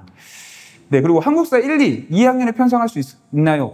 이게 2015 때 이거 갖다 컨설팅 할 때 진짜 많은 것들이 있었거든요. 한국사가 1학년에 안 가 있고 2학년이나 3학년에 가 있는 경우가 되게 많았어요. 그래서 맨 처음 저도 컨설팅 할 때 이거 장학생님과 이렇게 얘기를 하면서 이거 다 1학년 내려야 되는 거 아니냐 하는데 2015 때는 안 내리는 학교도 많았거든요. 이걸 뭐 옮기지 못한다. 특히 뭐 사립 같은 경우는 교과 수업도 있고 막 이래서 못 옮긴다고 하셨는데 2022 때는 이게 약간 바뀌었습니다. 원래는 한국사가 기초교과 영역에 편성되어 있었잖아요. 근데 이게 2022가 오면서 이게 사회교과 군에 편제되어 있어서요. 공통 과목으로 되어 있는 한국사 1, 2는 먼저 편성한 후에 역사 관련 선택 과목을 편성해야 합니다. 이렇게 되어 있습니다. 이것도 보시면 속론 해설에 적혀 있거든요. 공통 과목인 한국사를 먼저 편성한 후 역사 관련 선택 과목을 편성한다. 이렇게 되어 있습니다. 이 부분도 바뀌었다는 점 참고해 주시면 좋을 것 같습니다. 네. 그래서 이거는 일반 고등학교에서 특수목적 고등학교 선택 과목하고 그 전문교과 개설하는 경우 어떻게 개설해야 될지에 대한 부분인데요. 일단 일반 고등학교에서 특수목적 고등학교 선택 과목을 개설할 수 있죠. 개설할 수 있을 때 교과 강론을 확인해서 혹시 선행해야 될 교과들이 없는지를 확인하셔야 될 것 같습니다. 이게 특수목적 고등학교 선택 과목 같은 경우는 원래는 없어진다고 해서 이렇게 외국어 국제교육 저희 같은 경우는 없어진다고 해서 없었었거든요. 예, 그 교과가 아예 없었다가 다시 들어온해서 약간 그 교육 과정 문서 체계 잘 맞진 않거든요. 근데 요 성격에 대한 부분도 보시고 이게 먼저 선행된 교과들이 편성되어 있는지를 확인해 보시면 될 것 같습니다. 근데 아까 박경현 부장님께서 말씀하셨던 것처럼 좀 유의하셔야 될 게 이 특수목적 고등학교 선택 과목이 일반 고등학교에 개설되는 경우 특목고에서 동일한 방식으로 성적이 산출된다라는 점이거든요. 그래서 저희가 다른 건 괜찮은데 이겁니다. 예술계열, 체육계열, 요게 특수목적 고등학교 선택 과목들이 일반 고등학교 갖고 왔을 때 일반 고등학교에서 예술, 체육, 성취 3단계 요걸로 편성하는 게 아니라 5 이렇게 산출된다는 점을 유의하시고 이것도 안내가 돼야 될 것 같고요. 네, 전문교과를 개설하는 경우는 이 진로 선택 과목으로 편성된다는 거 요거 유의하시고요. 그리고 전문교과 같은 경우는 요 뒤에 전공 실무 과목들이 있어요. 이 전공 실무 과목 같은 경우는 제가 듣기로는 저도 특성화고등학교 선택 과목 잘 모르긴 하지만 듣기로는 엄청나게 그 분야에 좀 많이 깊이 있는 내용으로 되어 있다고 하더라고요. 그래서 저희가 요 편성 이수 단위 범위 있거든요. 편성 이수 단위 학점 범위 요거 논의할 때도 그 특성화고등학교 선생님들하고 거기에 계신 교감선생님께서 요건 좀 길게 실무 과목 좀 더 학기제를 넘어서서 좀 운영해야 된다라는 이런 의견도 막 주셨었어요. 그래서 요 과목 같은 경우 일반 고등학교 편성할 때는 좀 어려움이 있을 거다라고 말씀도 그때도 하셨고 또 이게 원래는 전공 일반 과목 이수한 후 편성하는 게 적절하다라고 하셨거든요. 그래서 만약에 전공 실무 과목들을 끌어오실 때는 이게 전공 그 교육 과정을 확인하셔서 이게 우리 학교에서 학생들이 이수할 만한 과목인가라는 것들을 판단하시고 나서 편성하시는 게 좋을 것 같습니다. 네, 그리고 이것도 질문 많이 오긴 하는데요. 이것도 일반 고등학교에서 특수목적 고등학교 선택 과목에 예술계열 교과군, 요 문해창작에 의해 문장론, 문학감상과 비평, 시 창작, 소설 창작, 극 창작, 문학미체 요거를 개설할 때 국어 교과군으로 편성할 수 있나요? 라고 이런 질문이 옵니다. 이게 왜 이런 질문이 오냐면요. 2015 때는 가능했거든요. 2015 때는 이게 인천시 교육과정에서 정해주셔가지고 국어 과목이나 아니면 예술 과목으로 편성할 수 있게끔 했었거든요. 근데 이제는 이게 바뀌어가지고 편성할 수 없게 됩니다. 국어 교과군으로는요. 네. 그래서 여기 옆에 원래는 요 계열이라고 하는 예술계열 이게 없었고요. 여기만 2015 때는 교과군에 예술계열 이렇게 적혀 있었거든요. 그래서 여기서 여기에 있는 요 과목들은 국어 교과군으로 편성할 수 있어서 편성하긴 하고 이제 국어 선생님이 가르칠 수 있도록 했는데 이제 2022에는 아예 이렇게 명시적으로 박혀서 나와가지고 예술계열, 예술교과군 이렇게 되어 있어서 이거 편성할 때는 예술교과군으로 편성해야 된다는 점, 이 점 챙겨놓으시면 좋을 것 같습니다. 네, 그리고 일반 선택 과목에서 전문교과 개설할 때 교과군은 네, 전문교과 이렇게 표 보시면 거기 교과군이 없거든요. 예, 뭐 그럴 때는 여기 보시면 교육과정위원회 협의 등을 통해서 적합한 보통교과 교과군의 진로 선택 과목으로 편성하시면 될 것 같습니다. 그래서 뭐 제가 알기로는 세종고등학교 마케팅과 광고라는 과목이 있습니다. 전문 일반 광고 꽤 오랫동안 꿈들에서 이제 운영해는 과목인데요. 그 과목 같은 경우도 이제 할 때 거기가 경영으로 분류돼 있어요. 경영 쪽으로. 그래서 이걸 사회교과군으로 교과협의를 통해서 사회교과군으로 편성을 하셨다고 하시더라고요. 그래서 교과협의를 통해서 이 진로교과군 진로 선택의 교과군으로 이제 선정이 될 것 같고요. 교양 전문교과의 성격 및 성적 산출 방식을 고려하면 교양교과로 편성한 것을 좀 지양하고 교과군, 기술과정, 정보, 사회 등으로 편성한 것이 좀 타당하다고 이렇게 이제 저희가 안내를 하고 있습니다. 네. 아마 교양교과군을 편성하면 2학점 편성이 가능해서 이렇게도 운영하시는 것 같은데 일단은 원칙적으로 지양하고 이쪽으로 이제 안내드리고 있습니다. 네, 그리고 창의적 체험활동 관련 사항을 이렇게 좀 짧습니다. 한 3개 정도밖에 없는데요. 여기 중에서 하나. 네. 창의적 체험활동은 3년간 18학점, 288시간을 이수해야 하는데 영역별 자율 자치, 동아리, 진로 이렇게 있잖아요. 이 시수를 균등하게 해야 하나요?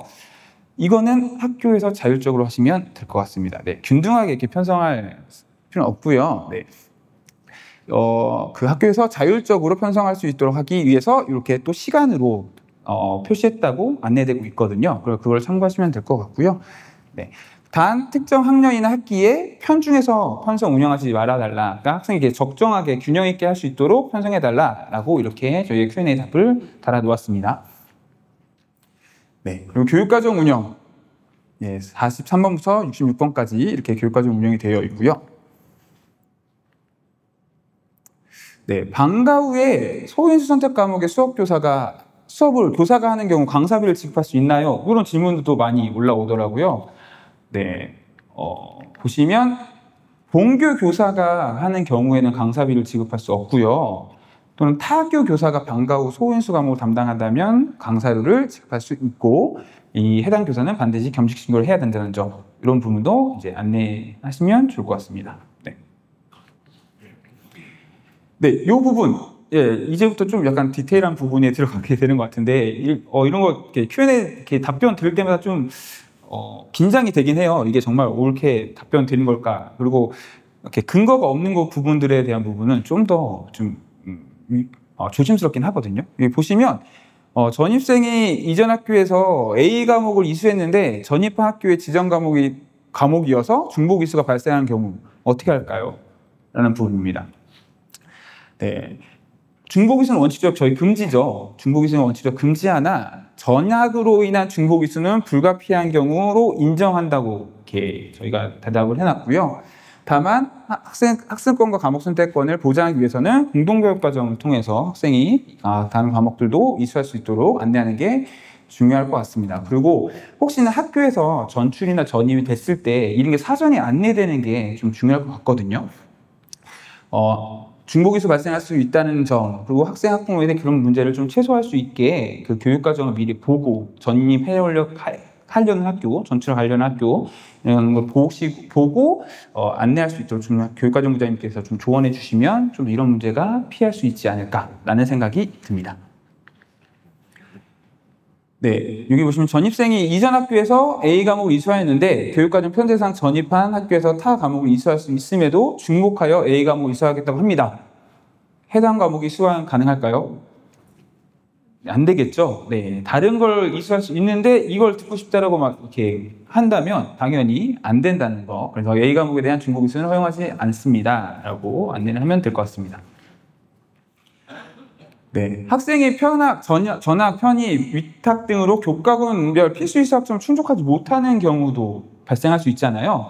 이럴 때는 어떻게 할까요? 라고 했을 때 충족하지 못한 경우 저희 공동교육과정이나 온라인 학교 등을 통해서 필수 학점 이수를 할 수 있도록 안내해 주시면 될 것 같습니다. 근데 만약에 부득이한 상황으로 인해서 특정 교과 필수 이수 학점을 충족하지 못하더라도 졸업은 가능하면 졸업의 요건에 192학점을 충족하면 되는 거죠. 필수 이수 학점에 대한 내용은 없어서요. 192학점만 충족이 된다면 졸업하는 데는 문제가 없다라는 점. 네. 네, 이제 수업량 적정화에 따른 여유 시간 및 공강 운영입니다. 네, 이 용어가 이제 조금 이제 혼재돼서 사용되는 경우가 많거든요. 학교 자율적 교육과정 뭐 이렇게 저희가 16+1 할 때 이렇게 사용했잖아요. 근데 이런 이제 용어를 안 쓰게 됐어요. 그래서 보시면 수업량 적정화라는 게 두 가지를 다 포함하는 겁니다. 저희 16+1에서 16이 됐잖아요. 이렇게 줄어든 부분하고 또 204학점에서 192학점을 되면서 줄어든 나타날 수 있는 공강들, 공강의 시간과 맨 마지막에는 그 16주를 꽉 채워서 운영하면 맨 마지막에 남는 한 주, 요거를 이제 저희 인천시에서는 여유 시간이라고 이제 불리게 되었거든요. 그래서 이 여유 시간과 공강 시간 이 두 가지를 합쳐서 수업량 적정화라고 이제 이렇게 규정을 해왔고요. 공강 시간은 학생들의 선택 과목 다양화 등을 통해 발생되는 수업과 수업 사이의 빈 시간을 의미한다라고 되어 있습니다. 그래서 그것도 다 위에 꽉 1에서부터 4까지 꽉 채워놓고 밑에 수업을 안 하니까 이거 공강 시간 아니야라고 이렇게 생각하실 수 있는데 그 시간 공강 시간을 부르지 않고요. 수업과 수업 사이의 빈 시간, 요 시간을 이제 공강 시간을 부르자라고 되어 있고요. 여유 시간은 1학점의 수업량은 17회에서 16회로 줄었을 때 이때 나타나는 학기별 평균 일주일간의 비는 시간, 이 시간을 이제 여유 시간이라고 하자라고 이렇게 인천시에서는 규정하였습니다. 네, 그래서 여유 시간에는 학생 맞춤형 프로그램 아니면 진로 연계 교육 또는 합격 또는 학년 특색 프로그램 많이 운영하고 계시죠. 이따가 홍소영 선생님께서 그런 사례들을 소개해 주실 텐데요. 창의적 체험활동 시간으로 편성할 수 있다라는 점.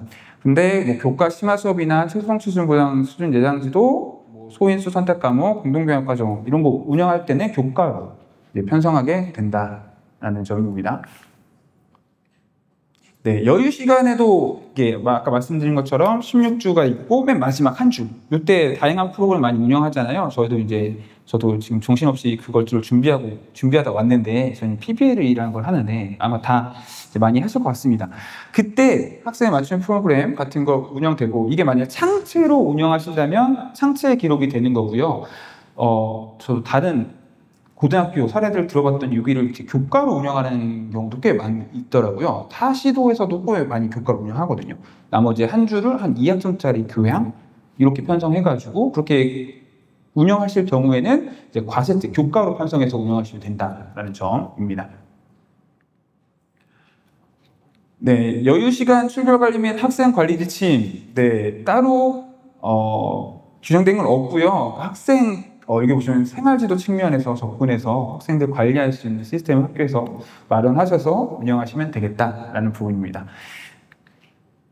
네, 그리고 공강 시간은 아마 지금 다 학교마다 각자 운영하시고 계실 것 같아요. 저희 학교 같은 경우는 그냥 종이 출석부로 운영을 하고 있거든요. 그래서 나이스에는 공강 출결 등록할 수 없으니까 별도의 장부를 통해서 출결 확인 서류를 통해서 관리하시면 될 것 같습니다.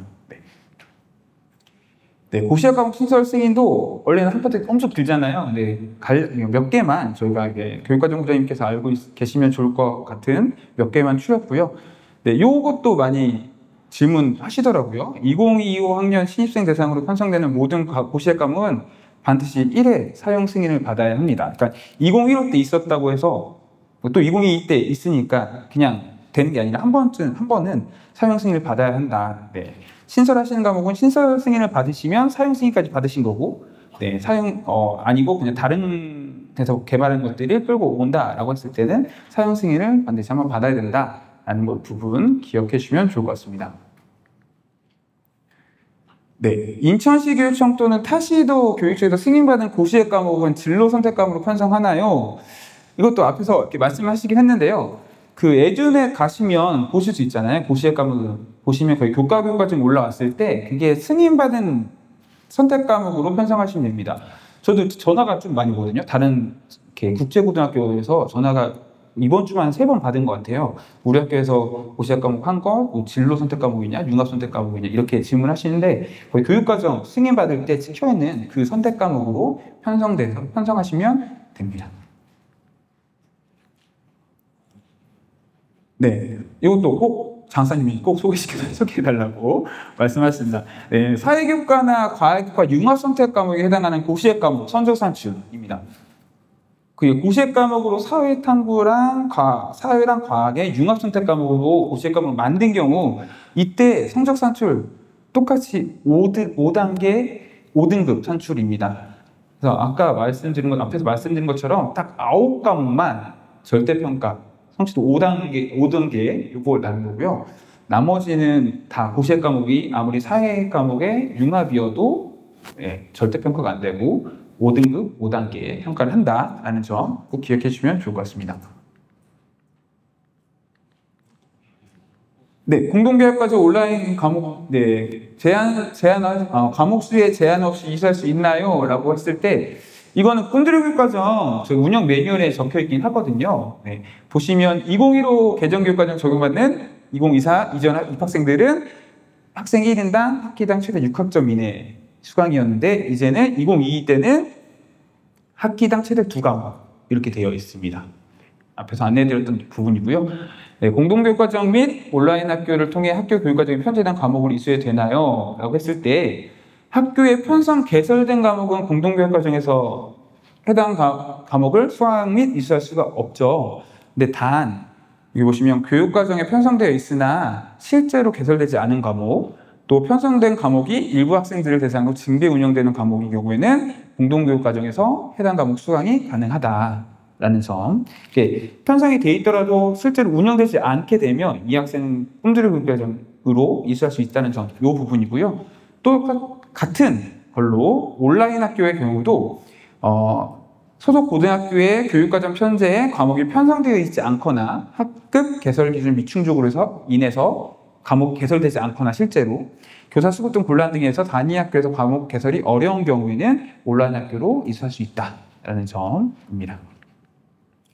네, 이 학교 밖 교육도 맨 처음에 저희 컨설팅 할 때 많이 질문하셨어요. 학교 밖 교육과정이 학교 밖 교육이 뭐냐라고 하시는데, 이게 학교 밖 교육하면 우리 학교 밖에서 하는 교육하면 꼴들에도 이게 들어갈 것 같잖아요. 근데 그건 아니다라는 점입니다.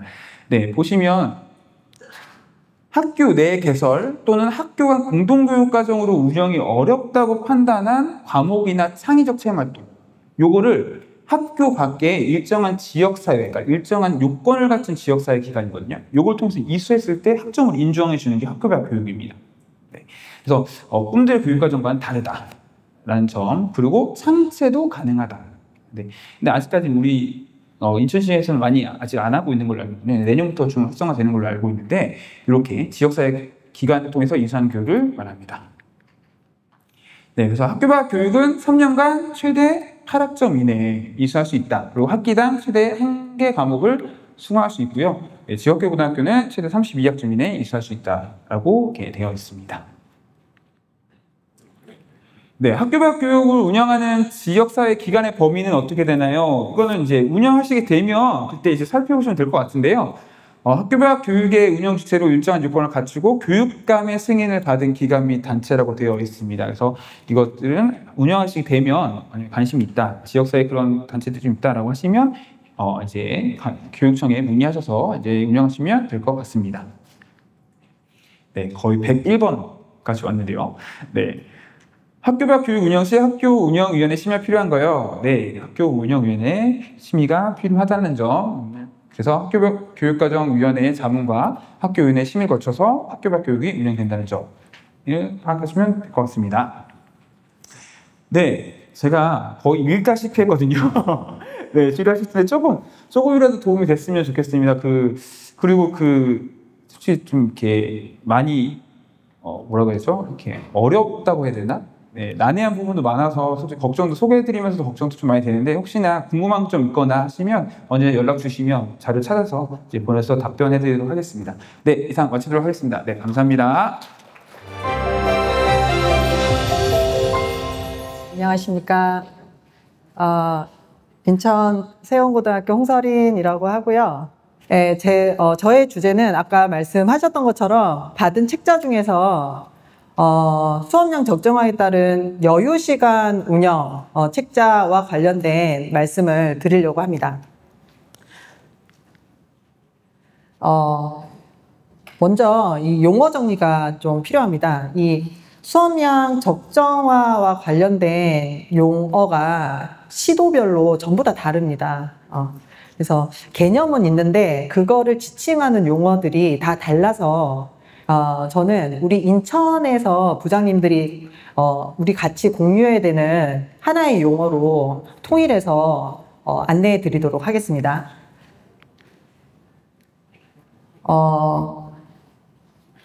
여기 보시면 수업량 적정화, 라는 건데 아시다시피 적정화라는 건 일단 줄인다는 거잖아요. 수업량을 줄이는데 수업량, 그러니까 수업을 안 한다는 거죠. 근데 수업을 안 하면 애들이 빨리 가느냐, 수업을 안 하면 방학이 땡겨지느냐, 또 그게 아니라는 개념이잖아요.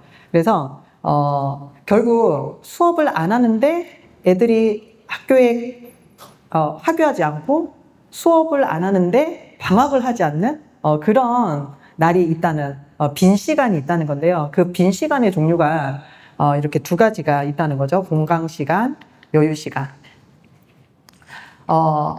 먼저 공강 시간에 대해서 말씀을 드리면 204학점에서 192학점으로 학점이 줄면서 이 앞에서 말씀하셨던 것처럼 이거의 의미는 학기당 학점 수가 학기당 이수해야 되는 학점 수가 평균 34학점에서 32학점으로 줄어든다는 거잖아요. 이거는 즉 일주일의 시간표가 예전까지는 34시간 평균 운영이 됐었다면 이제는 32시간만, 일주일에 32시간만 운영하면 된다는 의미잖아요.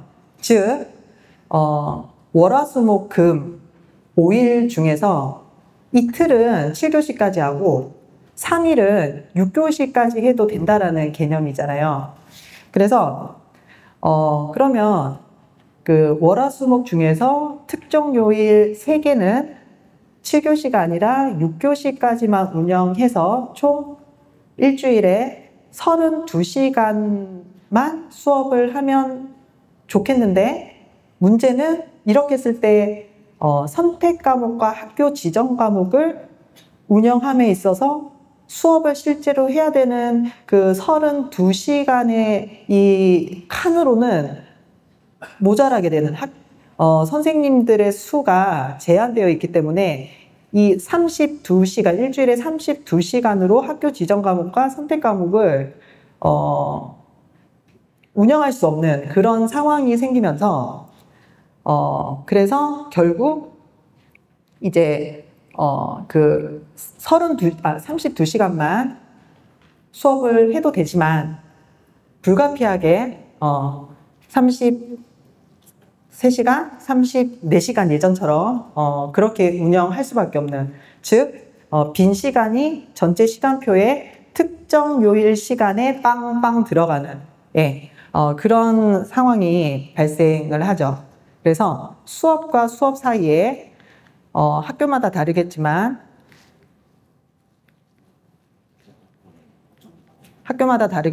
주당 1시간에서 3시간 정도의 빈 시간이 생길 수 있다 하지만 시간표만 잘 돌아간다면 32시간으로 아마 운영하실 겁니다. 저희 학교도 32시간으로 운영합니다. 월, 금은 7교시까지 하고 화, 수, 목은 6교시까지만 하고 아이들은 하교를 합니다. 그래서 우리 학교처럼 그 빈 시간이 일과 마지막 시간에 배치되어서 애들이 다 집에 간다면 이거는 공강이라고 하지 않고 그 부장님들이 인지하다시피 중간중간에 들어가는 빈 시간, 이게 공강 시간이 되고, 이 시간이 왜 생길 수 있었느냐, 학점이 줄어들면서 한 학기당 해야 되는 학점의 수가 34학점에서 32학점으로 줄면서 이런 공강의 여지가 생겼다. 이렇게 이해하시면 되고요.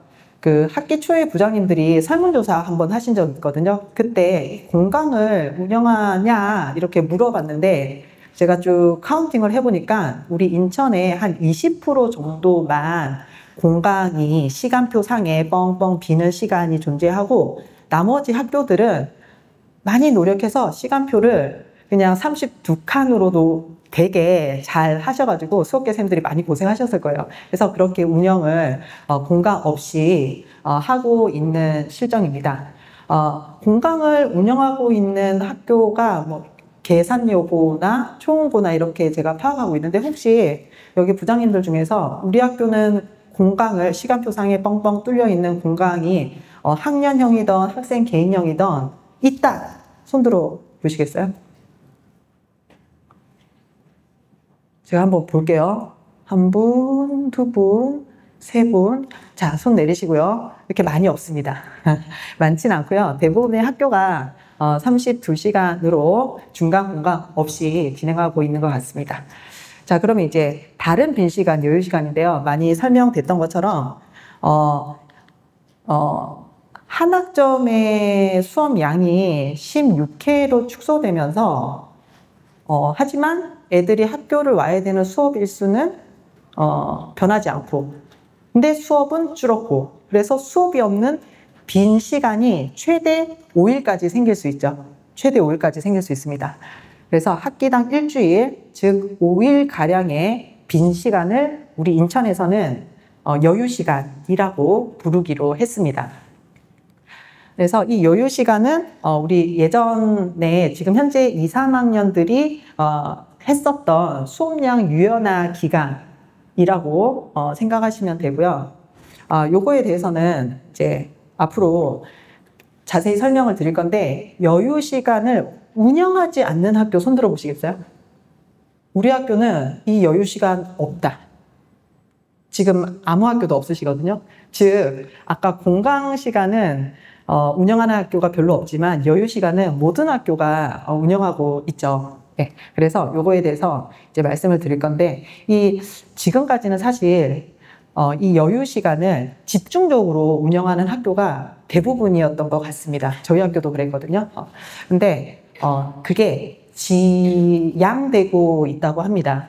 그래서 그렇게 우리가 늘 17주로 수업을 했기 때문에 16만 해도 된다면은 마지막 주에 그 기간에 수업을 하지 않고 이런 여유 시간 동안에 여러 활동을 하는 형태로 갔었는데 아마도 이제 해가 거듭될수록 이렇게 집중형보다는 분산형으로 갈 가능성이 많을 것 같습니다.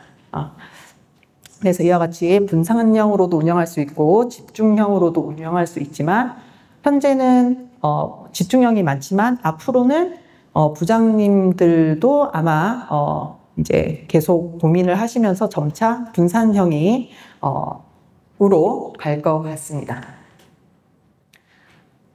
이제 공강 시간, 여유 시간 이 두 종류의 빈 시간을 조금만 자세히 짚어보고 사례로 넘어갈 텐데요. 공강 시간 지금 하시는 학교가 많지 않기 때문에 어떻게 운영되는지 별로 관심이 없으실 수도 있어요. 그래서 그냥 이렇게 다양하게 운영이 된다. 그 각 무둠에 혹시 이 공강 시간을 운영하는 학교 부장님이 있다면 한번 여쭤보시고요. 이 공강 시간은 어디에 기록하냐? 무조건 이제 지금 우리는 1학년 애들 대상으로 한 여유 시간을 지금 제가 말씀드리고 있거든요. 1학년은 무조건 빠져야 되는 항목은 어딜까요? 개세특은 이제 무조건 얘네들은 쓸 수 없잖아요. 그래서 공강 시간에 한 활동이든 여유 시간에 하는 활동이든 개세특은 이제 없다고 봐야 된다. 그러면 어디에 넣느냐? 당연히 창체. 예. 창체에 넣고 때에 따라서는 어떤 교과와 관련된 것들을 했다면은 과세특에도 기록할 수 있습니다. 아마 창체에 많이 쓰실 것 같습니다. 그러면 요거 나이스 편성은 어떻게 하느냐? 지금 공강을 운영하고 있는 학교들이 많지는 않았는데 저기 유경숙 부장님 공강 나이스에 어떻게 처리하고 계신가요? 그죠? 예, 그냥 비워둡니다. 그냥 뻥. 예, 대부분 그렇게 나이스 편성을 하실 거고요. 이 뻥 비어있는 나이스 상에 뻥 비어있는 이 공강 시간에 출결 처리는 어떻게 하느냐? 당연히 출결은 안 되죠. 그래서 아까 이성근 부장님 말씀하셨던 것처럼 별도의 어떤 장부를 만들어서 아이들의 출결을 관리하고 있는데 실제로 그게 출결에 잡히는 건 아니니까 좀 그런 어려움이 있죠. 애들이 그냥 가도 사실 또 사고가 나도 뭐 어떻게 좀 처리할 수 있는 게 좀 곤란한 그런 상황이긴 한 것 같습니다. 여유 시간에 대해서도 여유 시간에 대해서도 말씀을 드려보겠습니다. 이제 여유 시간은 아까 말씀드렸던 것처럼 모든 학교가 거의 집중형으로 현재 운영하고 계신데 아까 기간은 최대 5일까지 가능하다라고 말씀을 드렸고 근데 그 5일을 사실 전일제로 대부분 많이 하실 것 같은데 전일제로도 5일을 전일제로 이렇게 할 수도 있고 아니면은 단일제로 특정 교시만 운영할 수도 있고 그리고 대부분은 지금 분산형으로 진행하시고 계시지만 집중형으로 진행하고 계시지만 앞으로는 분산형으로 좀 갈 것 같다는 예측이 되고요. 활동 유형은 이런 것들 죄송합니다. 이런 것들 그냥 자습 또 할 수 있고요. 할 수 있어요. 자습하면 안 되나? 할 수 있어요. 할 수 있고 멘토링, 뭐 독서 활동도 많이 하죠. 그다음에 문화 스포츠형도 있는 것 같고요. 주제 탐구 프로젝트 요거 많이 하실 것 같습니다. 저희 그 책자에 보면은 17개 학교들의 사례들이 쭉 나와 있는데 거기에 보면은 대부분 이런 것들로 수렴이 되는 것 같습니다. 그리고 이 여유 시간에 그 수업형 그러니까 1, 2학점 과목 정도를 그러니까 16회 수업을 넣는 학교도 있는데 그러면 이제 학점이 192가 아니라 1, 2학점이 더 들어가는 거죠. 이 학교는 그거는 좀 모든 학교가 좀 매력적으로 보일 수는 있을 것 같아요. 애들이 수업을 더 해서 생기부에 하나가 더 들어가니까. 근데 요거는 살짝 지양되는 그런 거라고 합니다. 예. 그 다음에 요 시간에 최성보 할 수도 있죠. 예. 근데 어차피 최성보 애들은 소수의 애들이기 때문에 메인 활동은 될 수가 없겠죠. 예. 그 다음에 여유 시간 생기부 기록은 어디에 하냐? 일단 개센특은 아니다. 그럼 어디에 넣냐? 아마 대부분 창체일 것 같다. 하지만 교과 특성이 많이 가미된 활동이라면은 과세특에도 쓸 수 있다. 그 다음에 이제 제가 좀 오늘 힘 주어서 설명할 게 그러면 이 시간 나이스 편성 어떻게 하느냐? 저는 부장님들이 현재 이 시간 나이스 편성 어떻게 생각하고 계신지 궁금합니다. 지금 사실 이제 막 기말고사 끝나면은 이 여유 시간 운영을 지금 거의 다 뭐 계획은 하셨고 추진하고 계시는 상황일 텐데 나이스 편성을 어떻게 하는지 제가 이제 결론을 먼저 말씀을 드릴게요. 결론은 나이스에 창체나 교과로 넣어야 된대요. 놀랍지 않으십니까? 이제 처음에는 이게 사실 그 공강 시간에 아까 나이스 편성 뻥 비계한다고 했잖아요. 그럼 사실 그 비계하는 거나 이 이 여유 시간이나 개념은 사실 수업이 없는데 아이들이 있다는 개념에서는 같거든요. 그러면 얘도 뻥 전일 공강 처리 해도 되지 않나? 라는 생각을 하실 수는 있지만 이렇게 전일 공강 처리를 나이스에 해버리면은 이 날은 수업 일수에 포함이 산입이 안 된대요. 그러니까 이거는 이제 아웃. 이 방법은 아웃. 전일 공강 처리 시 해당 일자가 수업 일수에 산입되지 않기 때문에 전일제로 운영하는 그 날에 모든 교실을 뻥 처리를 하면은 공강 처리를 하면 이거는 안 된다. 그럼 또 두 번째 방법이 있어요. 나이스에. 지금 아마 많은 부장님들이 하고 있는 방법일 수 있는데 그 나이스 편성에 가면 학사 일정 관리가 있고 거기에 행사 코드가 있거든요. 이제 행사 코드가 있는데 그 행사 코드에 학생부 미반영 체크를 하면은 이제 이거는 어떻게 되냐면 조회 종례는 떠요. 그래서 담임이 그 날에 조회 종례를 해서 아이들의 지각, 조퇴, 뭐 결석 이런 거를 체크할 수 있어요.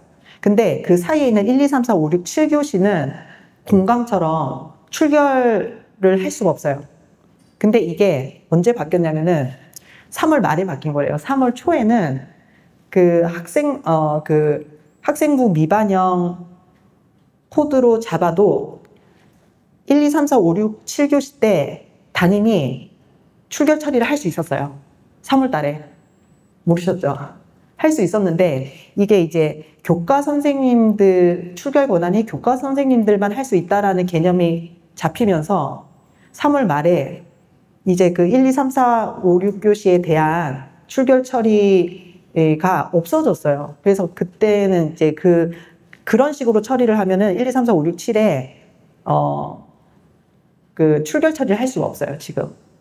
그래서 근데 이거 그래도 괜찮아요. 왜냐면 담임이 조회 종례에 대한 출결 처리는 할 수 있으니까 저희 이제 선생님들 입장에서는 요 방식으로 하면은 좋아요. 그런데 교육부에서는 그러면 안 된대요. 그러면 그 시간, 빈 여유 시간이지만 학생들이 어떤 교육 활동을 하고 있다면 교과나 창체로 잡으래요. 그런데 그러면 교과랑 창체로 잡으면은 일단 출결 처리를 할 수 있으니까 그거는 좋아요. 근데 어떤 점이 문제가 될까요? 최성부예요. 최성부는 이제 그 출석률 기준에 우리 여유 시간을 다 교과나 창체로 잡아버리면은 얘를 포함해서 출석률이 카운팅이 되잖아요. 만약에 출석률이 간당간당한 애가 있었어요. 근데 이 여유 시간에 안 왔어요. 학교를 안 올 가능성이 많죠. 그러면 간당간당했는데 얘가 그 창체나 교과로 잡힌 날에 안 와버려서 빵꾸가 난 거죠. 그럼 얘는 최성부의 출석률 미달이 바로 되는 거예요. 출석률 미달 아이들이 양상될 수 있는 상황이에요. 그래서 그 점이 좀 많이 우려가 돼서 이제 다른 시도에서는 어떤 이제 제안을 교육부에 하고 있냐면 3월 달처럼 공강 시간에도 출석 체크를 할 수 있게 그 기능을 살려달라 이런 주장을 하고 있는 시도도 있고요. 네, 그렇습니다. 근데 어쨌든 결론은 창체나 교과로 잡으라는 거예요. 괜찮으세요? 그래서 저는 이제 저희 이제 7월 7일부터 11일까지 학교 자율적 교육과정 저희 학교 운영하거든요. 저희는 이제 창체로 잡을 거예요, 다. 그래서 창체로 잡을 거예요. 그때 애들한테 이날만은 절대 빠지면 안 된다라고 지금 강조할 예정입니다. 네, 교과나 창체로 잡아야 된다는 점. 자, 이제 좋은 강의를 하기 위해서 빨리 진행하도록 하겠습니다. 이제 여유 시간 운영 사례, 이제 사례로 말씀을 드리도록 하겠습니다. 제일 잘하는 사례가 저희 학교 사례라서 저희 학교 얘기를 짧게 하겠습니다. 워낙 이 여유 시간은 모든 학교가 운영하고 있고 학교의 실정에 따라서 형태가 너무너무 다양해요. 그래서 그 자료집을 보시면서 다른 학교는 이렇게 하는구나 이런 거를 한번 보시면서 좀 적용하시면 될 것 같고, 여유 시간이라고 했을 때 굉장히 말은 너무 좋아요. 여유롭죠. 평화롭고. 근데 우리 담당 부장님들 입장에서는 여유가 웬 말입니까? 전쟁이죠, 전쟁. 그래서 저도 제가 러닝을 한 20년 넘게 하고 있거든요. 근데 이 여유 시간 운영하는 이 기간에는 그 러닝을 할 여유가 전혀 없습니다. 굉장히 지금도 피곤하고요. 그럼 저희 학교 어떻게 하는지 짧게 설명을 드리도록 하겠습니다. 이제 저희 학교는 1, 2, 3학년이 같이 이 자율적 교육, 이 여유 시간을 운영하다 보니까 그냥 이름을 워딩을 뭘로 할까, 이거 정말 사소한 고민이지만 나름대로 고민해서 그 생기부 기재 요령에 학교 자율적 교육 활동이라는 워딩이 있더라고요. 그래서 수업량 적정화로 해도 2, 3학년은 또 유연하니까 맞지 않고 해서 그냥 수업량 유연한 수업량 적정화 이런 거 다 빼버리고 그냥 요 시간을 학교 자율적 교육 활동을 한다라는 의미에서 이렇게 이름을 붙였고요. 저희는 이제 즉 집중형이죠. 어떤 주간에 몰아서 5일을 싹 다 전일제로 하고 있습니다. 근데 요게 아마 2학기나 내년에는 분산형으로 갈 것 같습니다. 메인은 그 교과융합 프로젝트 수업이에요. 우리 학교 선생님들이 가장 많이 그 좀 부담스러워하시고 고생하시는 교과융합 프로젝트 수업인데 작년까지는 1, 2, 3학년이 다 이 교과융합 프로젝트 수업을 했는데 1학년들은 이제 개세특위 이걸 쓸 수가 없으니까 이 프로그램을 해도 개세특위에 못 쓰고 어차피 창치에 써야 되는데 성격이 좀 맞지 않은 거예요. 교과융합 프로젝트 수업인데 이거를 창치에 쓰려고 하니까. 그래서 그럼 1학년은 어떤 활동을 할까라고 했을 때 의견이 모아져서 1학년은 학과특세 활동을 하기로 했어요. 그래서 올해 이게 좀 변동된 부분이고요. 그리고 원래 이제 이틀 동안 전일제로 이걸 운영을 하는데 붙어 있어야 되는데 저희 학교가 화요일 날 순회 선생님이 오고 가는 선생님이 굉장히 많은 요일이라서 이걸 운영할 수가 없어서 불가피하게 떨어뜨렸어요. 그래서 월수에 운영하게 되었고요. 나머지 3일은 사실은 메인은 교과융합 프로젝트나 학급 특세활동 이게 메인이고 나머지 3일을 운영해야 된다면 선생님들께 부담을 드리기는 너무 송구하다 해서 저희 부서가 그냥 3일을 다 운영을 해요. 어떤 걸 운영하냐면 대학생 멘토링 3학년은 자체활동 그냥 따로 하고요. 그 다음에 또 한 날은 교육과정 박람회 하고요. 또 한 날은 도저히 이제 너무너무 힘들어서 요거는 외부 업체의 힘을 좀 빌리자 해서 학습 클리닉이라고 해서 외부 업체가 와서 각 반에 다 들어가서 공부법 알려주는 이런 프로그램으로 기획을 했습니다. 좀 세부적으로 보면은 이렇게 월화수목금 7월 7일부터 11일까지 전일제로 이렇게 쭉 진행이 됩니다. 이거에 대해서 이제 간단하게만 설명을 드리도록 하겠습니다.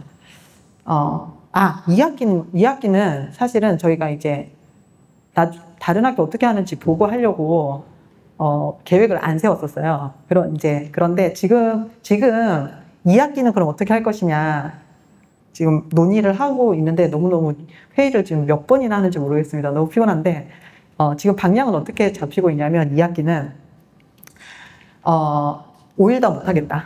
5일 더 못하겠다. 우리 부서도 못하겠다. 선생님들도 힘들다. 그래서 3일 하기로 했습니다. 3일만 운영하기로 했고 분산형으로 하기로 했습니다.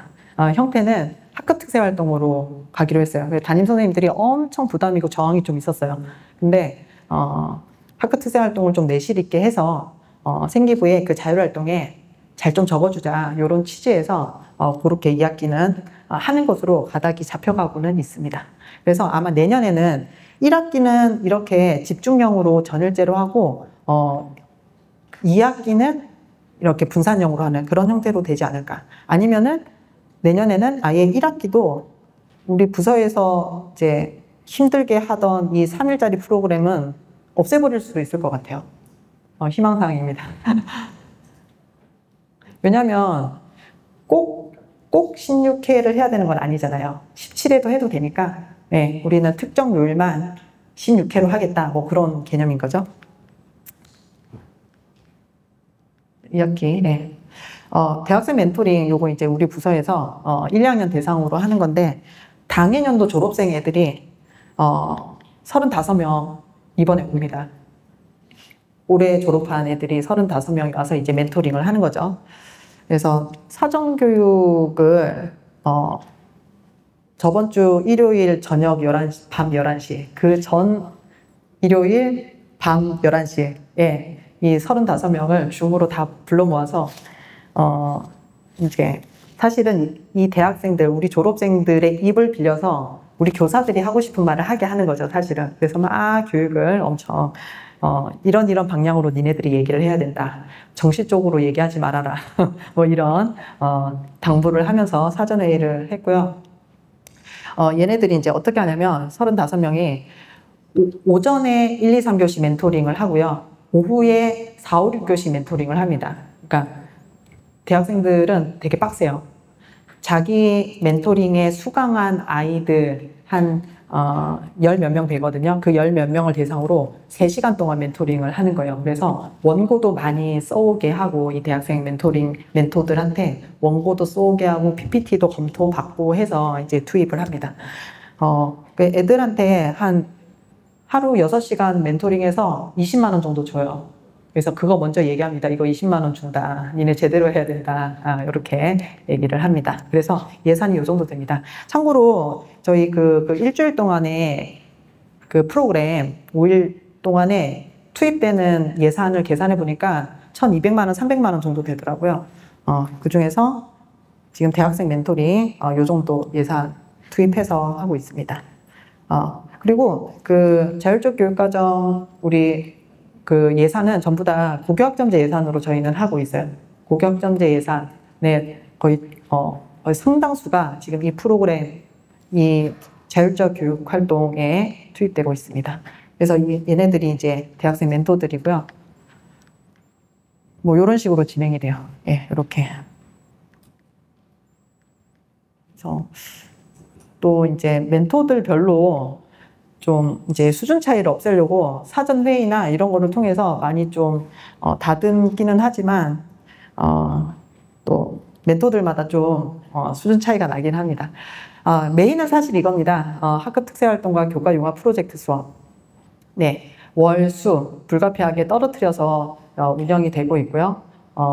1, 2, 3학년 전체를 대상으로 해서 모든 선생님들이 투입이 되어서 작년까지는 교무부장님까지 이거 다 수업을 하셨어요. 굉장히 부담스러운데 근데 너무 불쌍하다 해서 올해부터는 교무부장님 빼주기로 했고요. 그래서 수업 계획서도 받으면서 좀 요거를 메인으로 해서 운영하고 있습니다. 근데 학급 특색활동에 동그라미를 친 이유가 앞으로는 이제 교과 융합 프로젝트 수업을 이제 내년부터는 안 할 것 같아요. 학급 특색으로 갈 것 같습니다. 이거는 이제 뭐냐면 모든 선생님들이 투입된다 그거고요. 모든 선생님들이. 네. 그리고 꿈들의 선생님, 우리 학교 꿈들의 선생님들까지 투입을 시켜서 이때 프로젝트 수업을 진행을 합니다. 네. 그리고 그래서 2, 3학년들은 이 프로젝트 수업을 이 선생님들이 강좌를 개설하면은 수강 신청을 해서 이렇게 이틀 동안 13차씩 특별 수업을 받고요. 이제 1학년은 학급 특색활동 해서 담임 부담임인 조인이 돼서 진행을 합니다. 지금까지 이제 교과용어 프로젝트 수업 같은 경우에는 이제 앞으로 없어질 거라고 예상은 드는데 이제 요 틀에 준해서 학급 특색활동도 하려고 하기 때문에 말씀을 드리면 예산도 주고요. 그 다음에 강사 섭외도 된다고 합니다. 강사. 네, 그래서 강사료 이렇게 안내도 해주고요. 그 다음에 수업을 하시고 나면은 담당 교사가 구글 시트에 그 게세트 글 1500바이트 입력을 하면은 저희 부서에서 내부 결제해서 담임들한테 파일을 배포하면은 담임 선생님들이 게세트에 입력하는 방식으로. 그래서 만약에 입력하지 못한 선생님이 계셨어요. 난리가 났어요. 그래서 그때 이후서부터는 꼭 내부 결제를 득해서 만약에 누락한 경우에는 이거를 근거로 해서 기록되도록 하고 있습니다. 요런 거 안내 드립니다. 선생님들한테 그 수업마다 10만 원 지원해 드리니까 어떻게 품위하는지, 품위 문구 어떤지 해서 빨간 색깔 부분만 바꿔가지고 품위하시라 이렇게 안내 드리고 있고요. 강사비도 수업하시는 선생님들이 다 필요하면은 강사 본인이 섭외해서 강사를 투입해서 전체 13차시 수업이니까 그 중에서 한 2-3시간 정도 특강 강사님 모시기도 하거든요. 그럴 때 강사료 기한 방법은 이렇다, 문구는 이렇다 이렇게 안내를 해드리면 요 빨간 색깔 부분만 선생님들이 바꿔서 품위도 다 하십니다. 그래서 요 교과융합 프로젝트 수업 또는 학급특색 활동 요거에 드는 예산이 한 400만 원, 500만 원, 500만 원, 600만 원, 그 강사비까지 포함하면 그렇게 소요가 되고 있습니다. 수업하기 전에 수업 계획서도 제출하시고요. 수업 끝나고 나면은 선생님들의 교사 활동 보고서도 제출해 주시고요. 학생들한테는 자기평가 보고서도 받습니다. 그래서 받은 결과물이 이런 식으로 쭉 수업마다 받습니다. 이 교과융합 프로젝트 수업은 저희 학교는 선생님들 한 분 또는 두 분이 조인해서 강좌를 만들어요. 그리고 강좌의 주제는 반드시 융합 수업이어야 된다라는 조건을 드리고요. 그래서 한 선생님당 12명의 아이들 수강을 받을 수 있거든요. 근데 두 선생님이 조인하면 24명 받는 거예요. 뭐 그런 식으로 진행이 됩니다.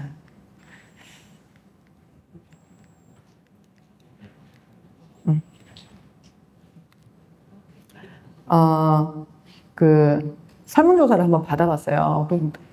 이제 선생님들도 너무 고생이시고 저희 뭐 담당 부서는 말할 것도 없고 선생님들도 더 많이 고생하는 그런 주간이라서 이제 설문조사를 받았는데 그래도 제가 지금 이거 4년째 하고 있거든요.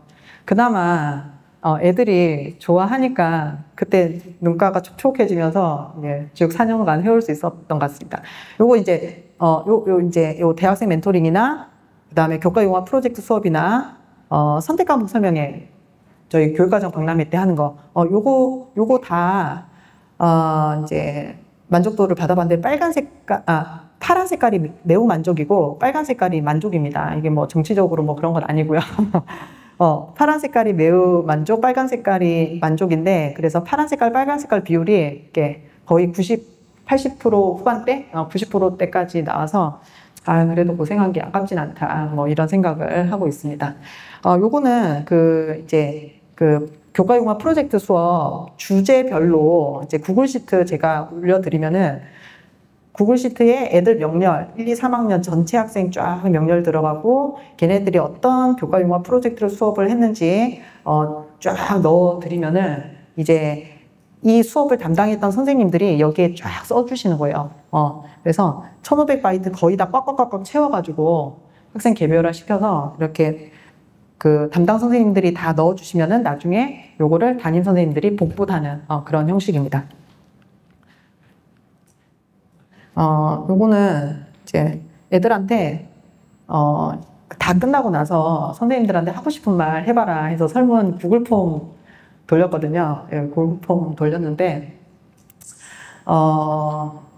뭐 예를 들면은 우리들의 진로를 위해서 이 프로그램을 만들어 주시고 가르쳐 주셔서 정말 감사드립니다. 진짜 모든 선생님들께 너무너무 감사하다고 생각합니다. 그리고 또 선생님들 이것들을 준비하시는데 힘드셨을 텐데 정말 감사드리고 뭐 어쩌고저쩌고 꿈에 대한 자신감이 생긴 것 같습니다. 어쩌고저쩌고 요런 것들 보면서 또 예를 들면 이런 거 보면서 제가 조금 어떤 게 있었냐면 모든 선생님들께 감사하고 저라는 학생 하나가 뭐라고 이렇게 열심히 가르쳐 주시고 대입에 대해 설명해 주시고 그런 모습들이 너무 감동이었습니다. 뭐 이런 얘기들. 그래서 제가 요거 애들한테 설문을 받았는데 생각보다 아이들이 이제 선생님들이 고생하는 게 걸 아나 봐요. 그래서 뭐 그런 말도 있어요. 막 선생님들 너무나 한 학기 동안 고생하셨는데 학기 말에 또 이것까지 준비하시느라고 너무 힘드셨을 것 같다. 그런 말도 있었거든요. 그래서 애들이 아는구나. 그래서 요거를 이제 전체 선생님들한테 보내드렸어요. 그래서 선생님들 힘드시지만 힘내시고 다시 한번 해보자 뭐 그런 의미에서 보내드리기도 했습니다. 그리고 쭉 우리가 했던 활동들을 책자로도 냈습니다. 교과융합 프로젝트 수업이나 그 책자로 냈는데 뭐 수업 계획서 받은 거, 교사 활동 보고서, 자기평가 보고서 받은 거 이런 거 다 집어넣고 아까 설문조사나 학생 소감 쭉 집어넣어서 책 만들어서 그 다음 해에 새로 오신 선생님들도 있잖아요. 그 선생님들한테 다 드리면서 요렇게 우리 학교는 운영한다 이렇게도 알려드리기도 했습니다.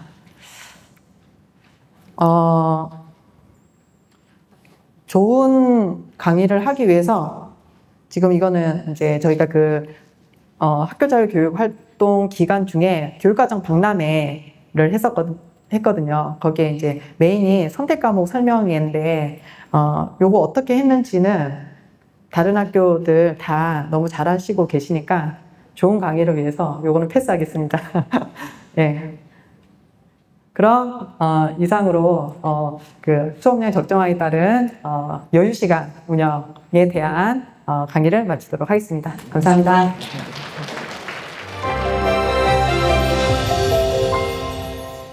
네, 안녕하세요. 영신여고 이승주입니다.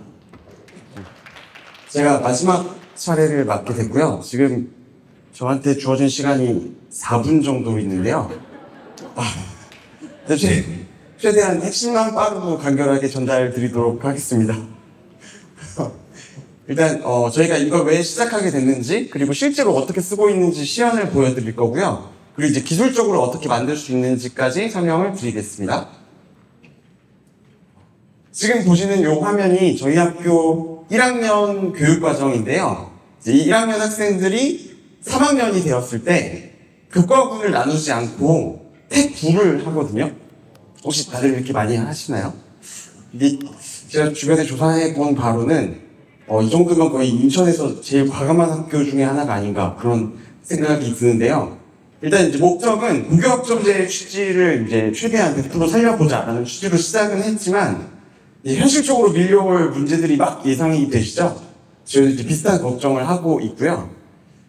저기 있는 이제 졸업에 관한 요건들은 사실 2015 개정에도 있었지만 2022 개정 교육과정 총론을 보면 졸업을 위해라는 말이 추가가 되어 있거든요. 이런 조건들이 졸업을 위해서 반드시 필요하다라고 졸업에 관련된 그런 부분을 강조하고 있습니다. 실제로 아이들이 선택을 할 때를 생각하면 이제 뭐 학교마다 이제 그 특색에 맞는 교육과정이 있을 거고 또 과목 위계를 고려해야 되고 또 저희는 사립이다 보니까 이제 교사 수급 이런 것들도 좀 생각을 해야 되거든요. 그리고 아이들이 선택할 때 내가 보는 이 과목이 입시에서 이제 유리할지 불리할지 이런 것들을 또 생각해야 되는데 이 기존 교육과정에서는 자유롭게 선택을 하라고 하거든요. 그래서 뭔가 느낌은 자유롭게 잘 골라봐. 근데 문제가 있으면 너 졸업 못해. 약간 이런 느낌이라서 학생들이 이 조건에 맞게 신청을 잘 할 수 있을까? 이런 우려가 있습니다. 그리고 이제 만약에 어떤 학생의 문제가 생겼다고 한다면 과연 이게 책임 소지가 누구에게 있을 것인가? 그리고 아직 발생하지 않은 일이지만 만약에 발생하면 저게 대형 민원이 될 수 있을 것 같은 느낌인 게 지금 학생들의 학부모님들은 이런 상황이 아마 이해가 안 되실 거거든요. 학교를 열심히 다녔고 과목을 잘 몰라서 배웠는데 졸업을 못한다고?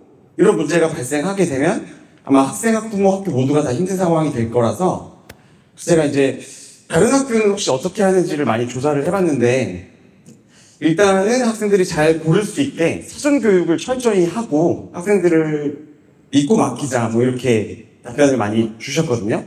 물론 이제 저희도 학생들을 못 믿는 건 아닌데 저희는 반대로 이제 누군가는 반드시 틀릴 거다라는 그런 믿음이 있는 거죠.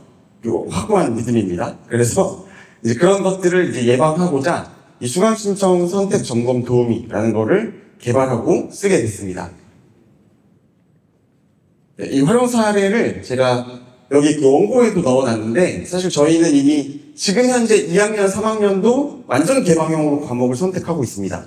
그리고 현재 3학년이 저희 학교 이제 최초로 완전 개방형으로 과목을 고른 학생들이에요. 이제 그 친구들을 대상으로 처음 시범 적용을 해봤고요.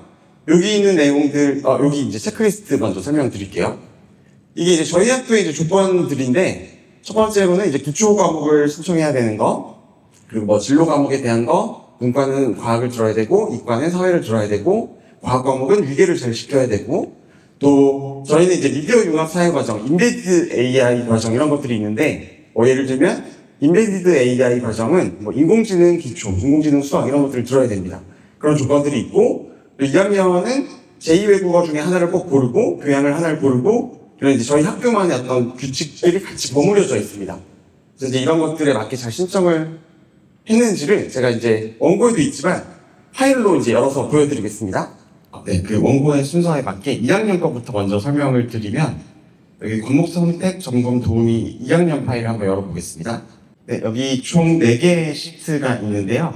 첫 번째 시트는 방금 제가 보여드린 이제 그 체크리스트에 대한 내용들이 있습니다. 그래서 2학년으로 진급하기 전에 이런 항목들을 1학년에서 이제 미리 점검을 해야겠죠.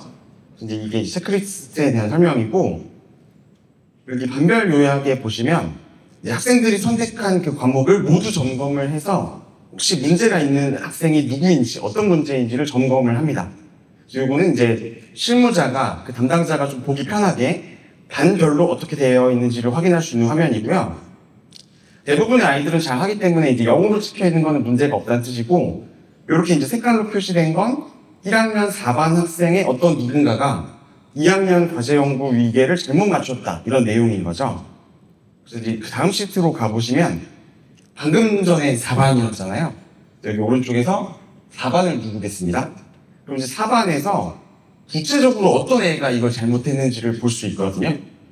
참고로 여기 있는 이름은 실명이 아니고 제가 그냥 다 GPT로 생성한 이름입니다. 여기에 1학년 4반 11번 학생이 잘못했다는 표시가 뜨니까 이거를 이제 학생의 개인 화면으로 들어갑니다. 그래서 방금 이제 제가 이건 미리 세팅을 했는데 이렇게 이제 학번을 고를 수가 있습니다. 그래서 방금 전에 4반 11번 학생을 선택을 해보면 그 과제 연구가 지금 잘못됐다고 했잖아요. 그래서 이 부분을 한번 볼게요. 저희 같은 경우는 과제 연구를 할 때 원 과목을 꼭 들어야 되거든요. 근데 이 친구가 과학을 너무 사랑해서 그런지 물화지를 고르고 생명의 그 아쉬움을 여기 과제 연구로 채웠어요. 이런 부분에 이제 저희 학교에서 허용을 해줄 수가 없기 때문에 이런 친구는 따로 불러서 뭔가 이제 과목을 바꾸거나 이제 새롭게 상담을 하면서 조치를 취해 줍니다. 이게 이제 2학년 때 사례고요. 지금 현재 2학년은 그래도 지정 과목이 좀 있는 편이라 뭐 이렇게 그 잘못 선택한 아이들이 많지는 않습니다. 그래서 다음 거는 3학년 파일을 한번 보실 건데요. 3학년이 이제 저희도 최초로 완전 개방형으로 했다 보니까 좀 상당히 많이 좀 걱정이 됐었는데 2학년에 비해서 일단 확연히 조금 더 사례가 생기긴 했습니다.